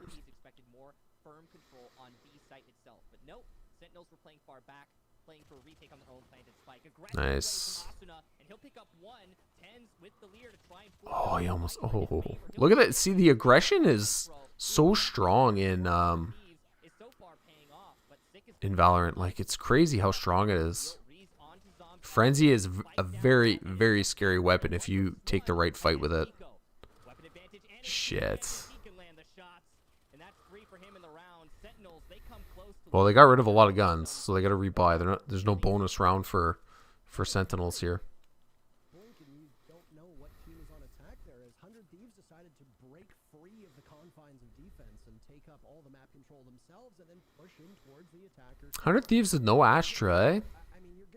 Everyone's bitching and moaning that Astra's overpowered, and 100 Thieves don't even pick her. Did they pick her on any map? I don't think so. They didn't pick Astra on a single map. Huh.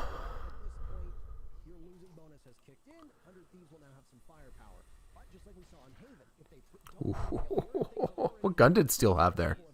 Was he opping? No. He had a Vandal, I think.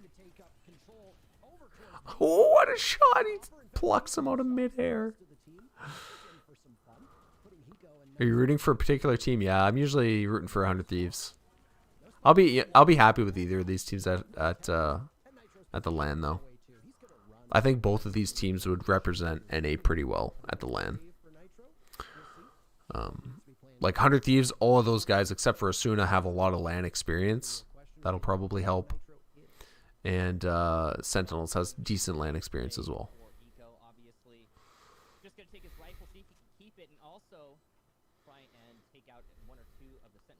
I really think these are probably the two best NA teams.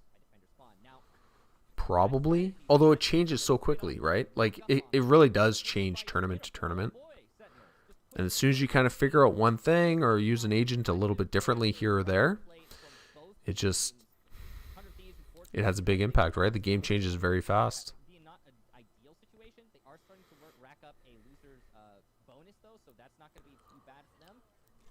Overall, Sentinels really showing that they've still got gas in the tank, especially after the utter defeat that they faced on Icebox.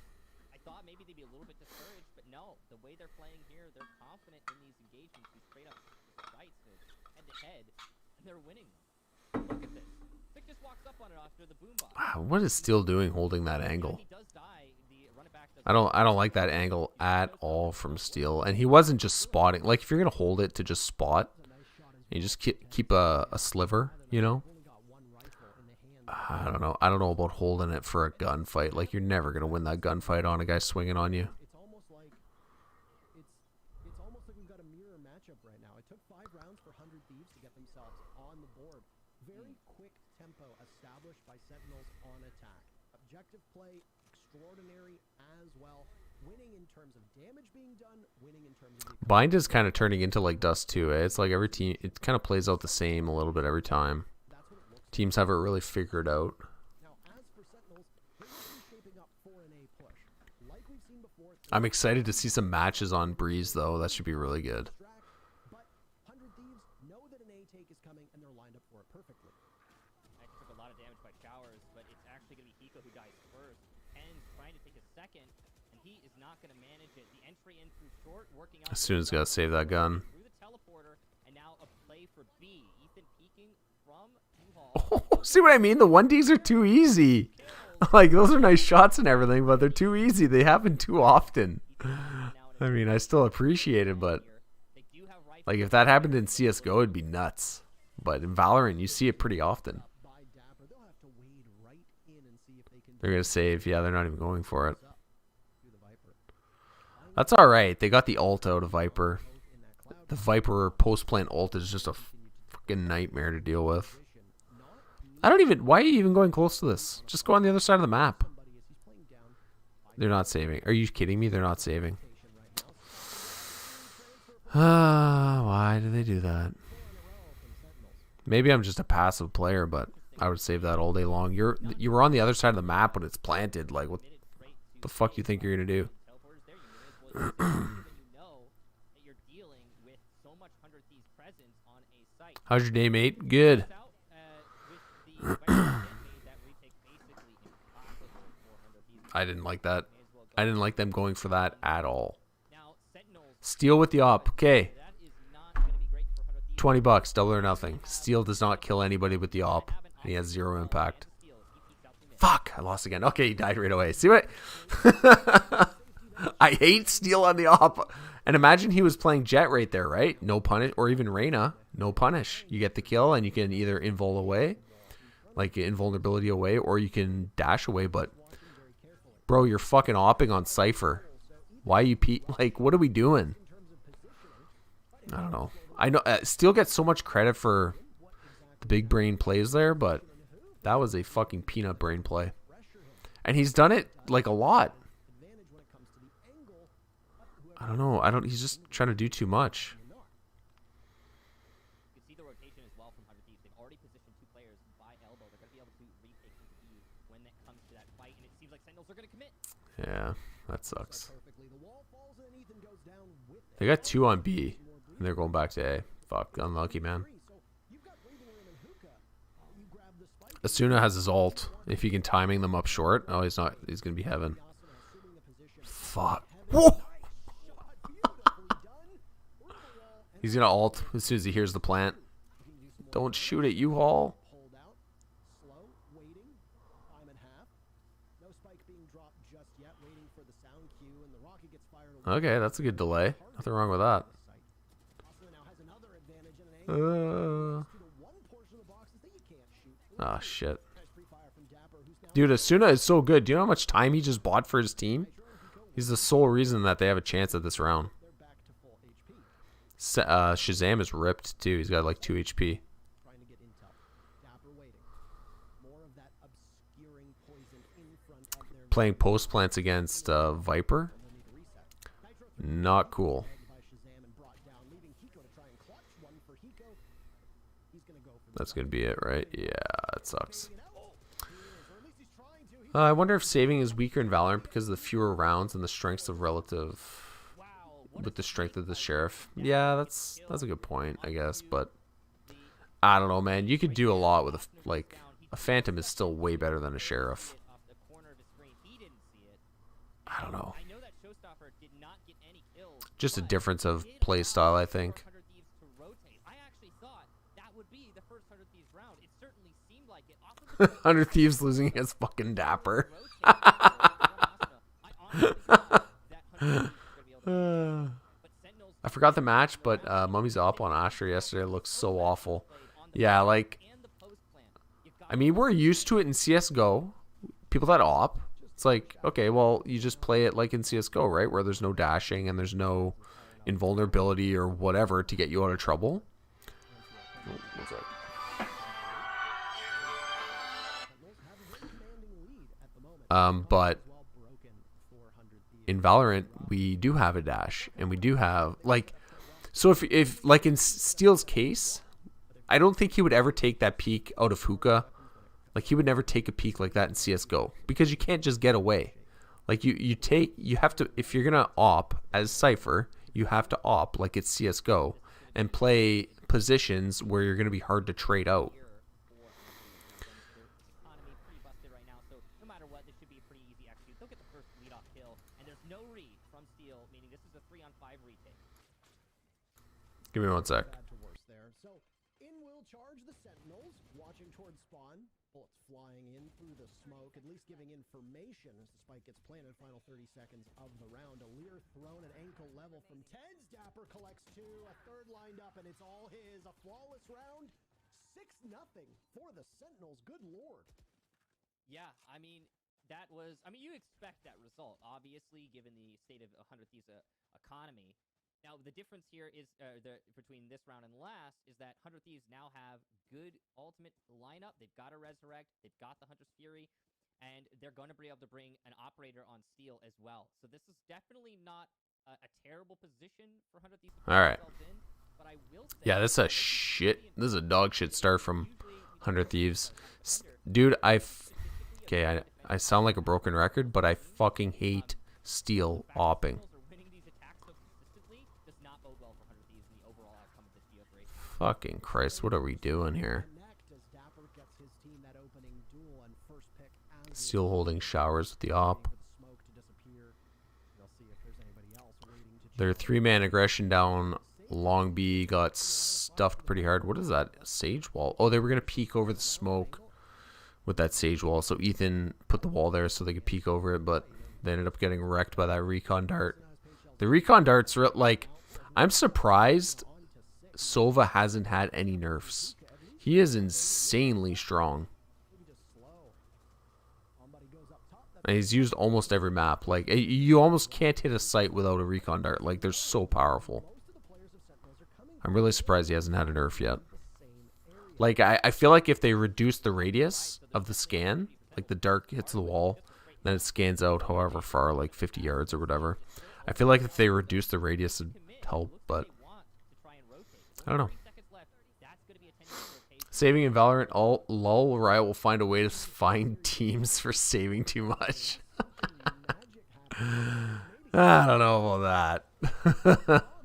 Dude, this Viper ult is such a pain in the ass to deal with. Fucking A. Oh, Ethan almost got him.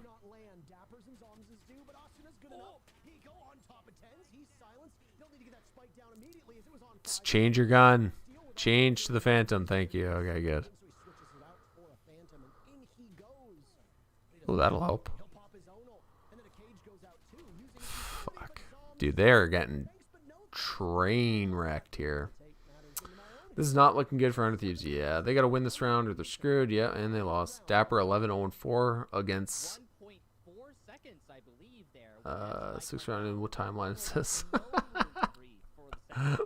What's with all the memes on Dapper? He's all right. There's nothing wrong with him. I feel like he's pretty good. It's weird not seeing him on Cypher though, eh? But he seems to be doing just fine with Viper. There was a highlight of him on Reddit the other day where he's playing the post plan as Cypher, and the dude is just such a pain in the ass to kill. Like, he doesn't take gunfights in the post plant. Like, he just shoulder peeks and delays and delays and shoulder peeks and runs around, and he does a really good job playing post plants. So I feel like Viper is a very good fit for his playstyle. So is Cypher, but yeah, with the Viper boosts, or with the buffs that Viper got, he's looking good. They're tilted, yeah. Dude, if I see Steel buy an op one more time, I'm gonna lose my fucking mind. Just play 5 rifles, dude. You don't need an op.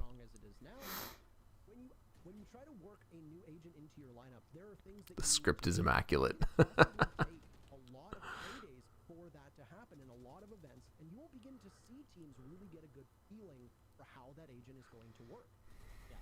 We are seeing a little bit of that old versus new meta here right now, as Sentinels are not only just bringing the Viper, but also the Astra. There's a lot of ults in play here. Nice fucking pick. Get out of there, Asuna. There we go. Get the fuck out of there. Don't even go close. Just fall back into the back of the site. Nice. He's lit, but that's what you have to do. Like, they have a hero rifle, right? So they have one rifle. They had to get aggressive, try and take a gunfight to win the gunfight. Asuna wins it, then he hands the rifle over to Hiko because he's lit, right? I wouldn't even be mad if Hiko took another gunfight here. Hiko should peek into showers here. There we go. Now chill because he's baiting for Asuna. Fuck.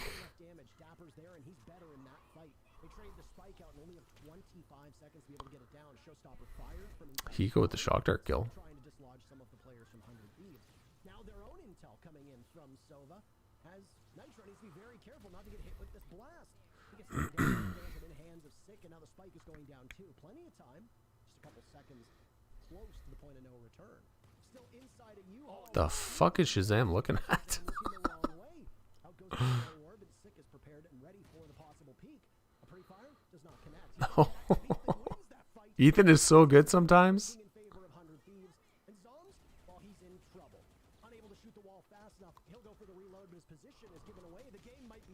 There we go. We're on the board, boys. We are on the board.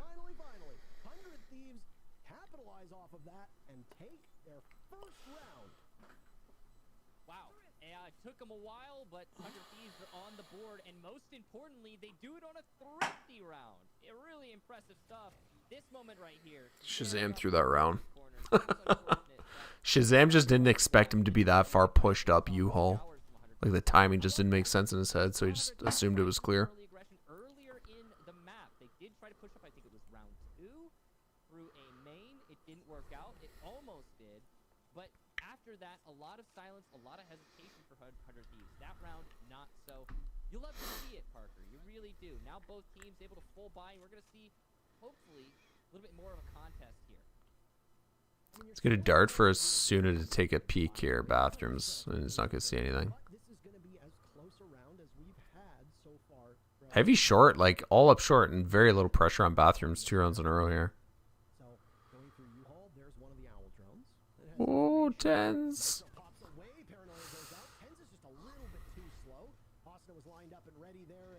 How did he not kill anyone with the rocket? What the fuck?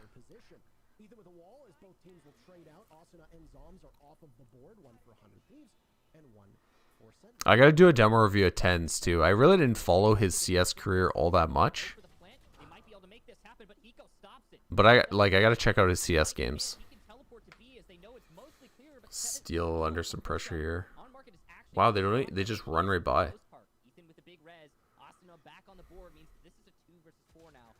Fuck.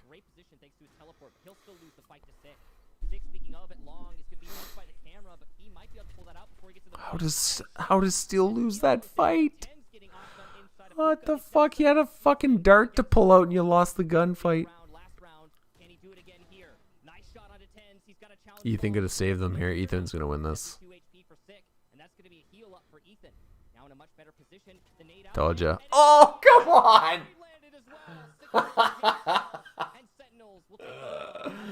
Oh, shit. What a fucking shit show. Tens had some super sus moments in CSGO, but always made brain dead plays. Oh, yeah. I mean, it's even in Valorant, he's kind of all aim, no brain a little bit. Like, he takes some super questionable plays. Like Dapper, yeah, I saw on Dapper's stream. Like, I've been following Dapper a little bit just because I'm making a video on him coming up. And Dapper was saying there was like 5 points in their last game where he told Tens to fucking chill and stop taking peeks. I swear to God, Steel. Okay, you better not fucking die there.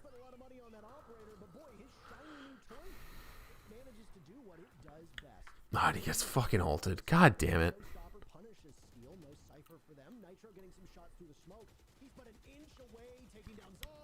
What a gong show here. That was chaotic. That's what I mean. 100 miles in a parking lot. That's Valorant right there. It's like happening so fast you can't even follow what's going on. Tactical shooter. I think that's just his newness for Valorant.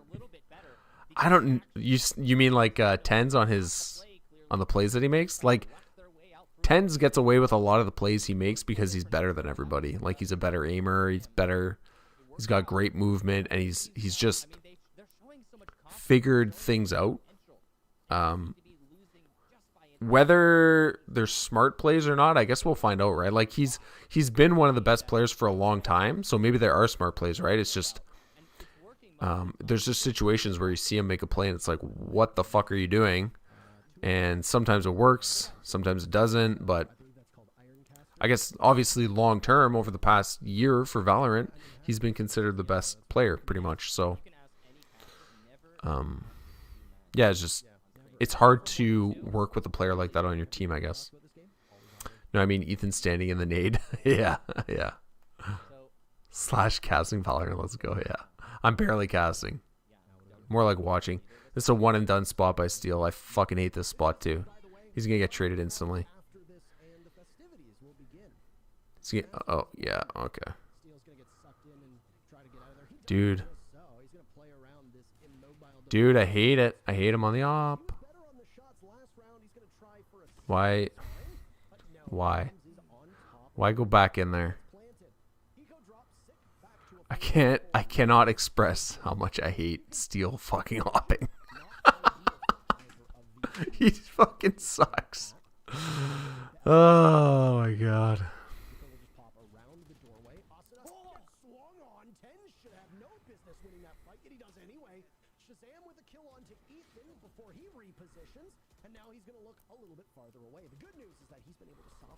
That'll do it. Rip. I think it's done, boys. I think this game is over.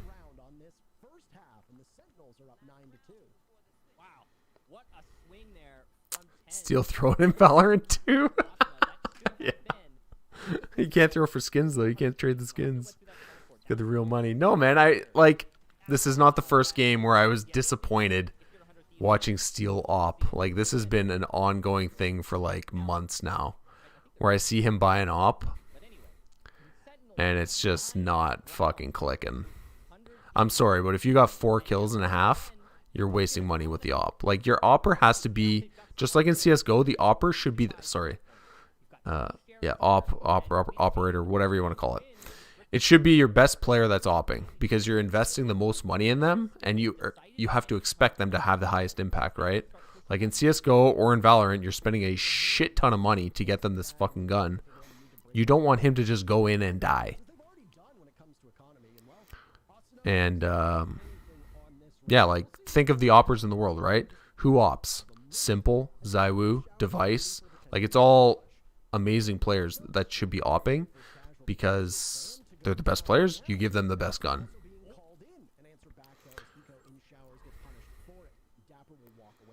You don't have your shitty role players fucking buying ops every round. No offense, Steel. Like I know that nobody else wants to op on the team, but I really think going 5 rifles for them for now is fine. Especially since they're not running Jet. Like if you're not going to run Jet, like that's really what makes the op overpowered. It's when you're running Jet. So if you're going to be Cypher and trying to op, it's like, I don't know, man. Again, what do I know? I'm just a fucking YouTuber or whatever, but I thought the last time I saw Steel do that, I thought he would have figured it out. Or I thought he would have adjusted and figured things out, but he has not. Anyways, change topic here. /2, are you aware of what's happening right now with Complexity versus Mouse Sports? Complexity is literally throwing. I don't know why. No, I haven't seen the game. Are you sure they're literally throwing? Are you sure they're just not playing bad? Free radiant points.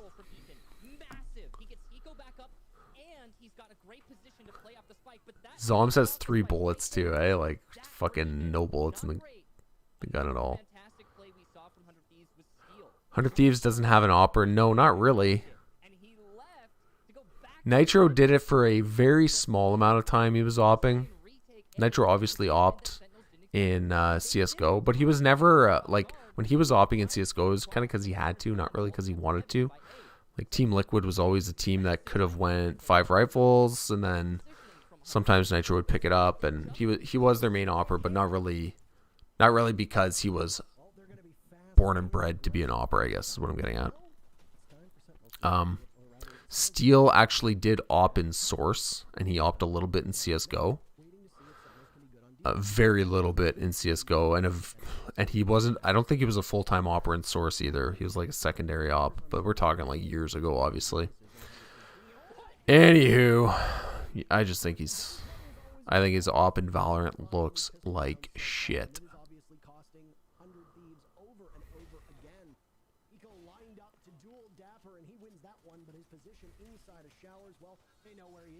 They are throwing, but it's the finals for Flashpoint qualifiers. The finals don't even matter because they're both qualified. Oh, I see. Mo's also played like what 20 BO3s in the last 3 days. Yeah, I heard about that. The amount of games that it seemed like there was such a big break in the games, right? Like there's barely any CS:GO games going on for like weeks, and now it's like boom, boom, boom, boom, boom, just constant games. It's like, guys, can we schedule things a little bit better and space them out maybe, or like what the fuck are we doing here? Bro, I watch every single complexity game. They're not even trying. They're doing dumb shit. I'm not saying that they're throwing for money, but I am saying that they intentionally lost. Well, that actually is totally possible, right? Depending on the seeding, like I haven't been following that tournament that closely, but depending on the seeding, maybe it made sense for them to lose. It might adjust what team they're going to play next, you know what I mean? If they feel like they're going to play better against Team X if they lose rather than Team Y if they win, then...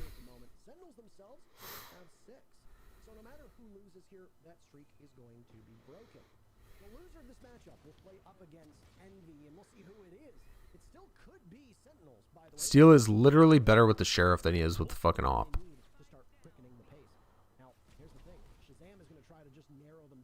What do you think about device to nip? I talked about this a little bit earlier actually, but I say do what makes you happy, man. Device, he did so much in the game already. He's accomplished so much. You know, he doesn't have to prove anything to anyone. And if playing for nip makes him happy, then go for it. He's made enough money that he probably doesn't have to play or do anything for the rest of his life. So everything from here on out should just be for himself. Take care of himself. It's a betting issue, though. Complexity were favorites to win, and they threw. People had bets on Complexity.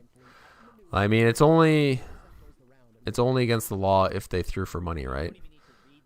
Complexity is allowed to go intentionally lose games. It's not against the law or anything. It's only a problem if they profit from it.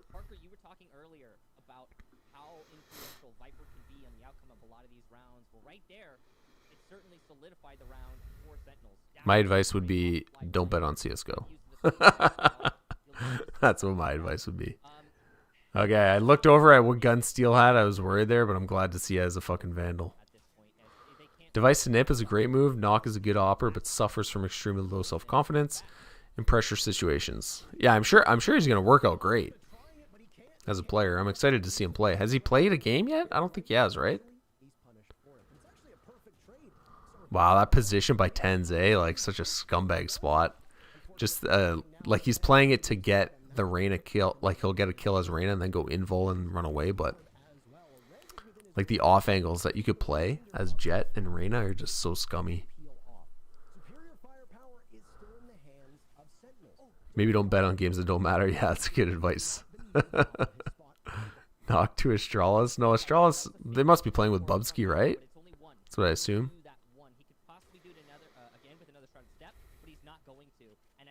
Sentinels have not fallen for the bait of the teleport. So now, 100 Thieves will just wait, hoping for the site to free itself up. Positioned over there as well by Garden. Now get a pick, though it's answered back immediately. Okay, can we win 10 straight rounds, 100 Thieves? There you go. Steel, why would you use any other gun? Look at him, he looks great. Do you play CS or Valorant more? I definitely don't play anything very much, but I do play Valorant a little bit more.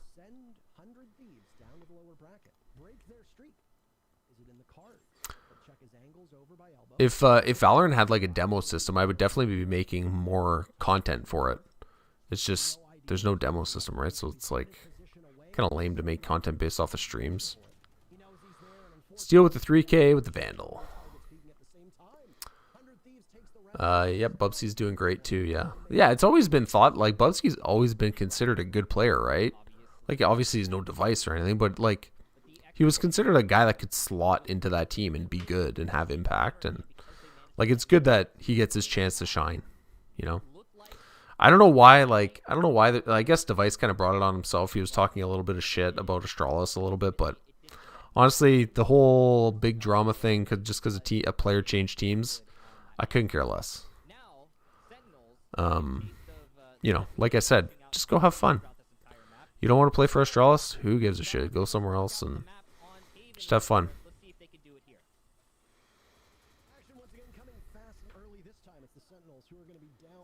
What rank are you in Valorant? Well, I'm not ranked right now, but in the beta I was Diamond.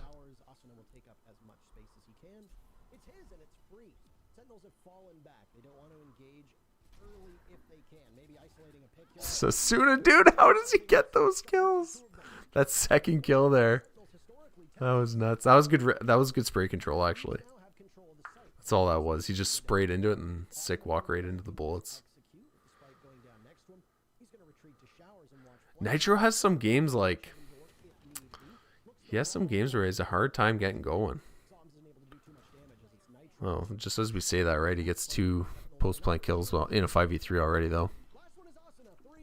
But yeah, Nitro's had some games where he struggled a little bit. He just had a kid. Maybe that's impacting. I don't know. Hard to say.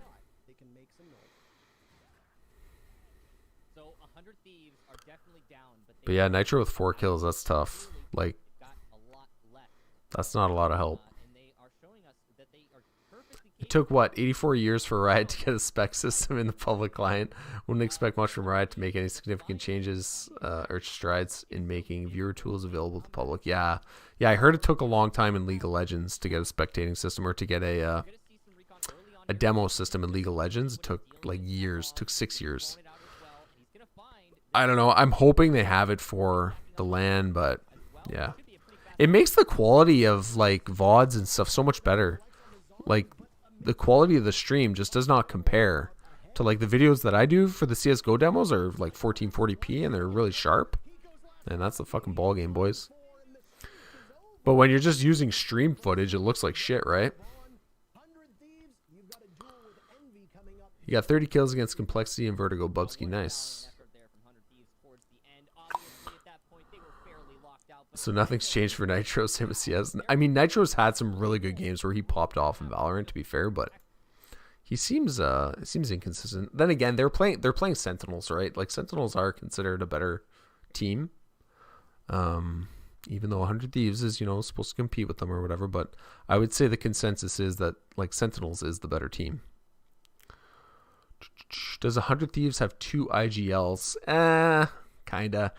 Like they said when Steel joined that Nitro was going to be the IGL, but even in CSGO, Nitro was the IGL kind of out of necessity, just like Opping. He was the Opper out of necessity because the team kind of had 5 fraggers and they didn't really have an IGL, so Nitro stepped up and took that role. But when Steel joined, they said for a little bit that Nitro was going to continue as the IGL, and then after like a month, they said Steel was the IGL. So, I mean, and I think that's totally fine. Like, if Steel wants to step into that role and if he does a good job with it, I see no problem with changing the IGL, right? Oh, he has a child? Yes, then that's 100% the reason. Pasha dropped off a fuck ton or a fucking cliff after he had a kid. Yeah, it doesn't help, that's for sure. Anyways, guys, I'm going to end it here. That was good. I don't know how long that stream was, but that's pretty long for me. I'm not used to talking so much. I'll catch you later. And the next video should be out in a couple days or something. I'll get one out soon enough. And yeah, thanks for watching. All right. Peace.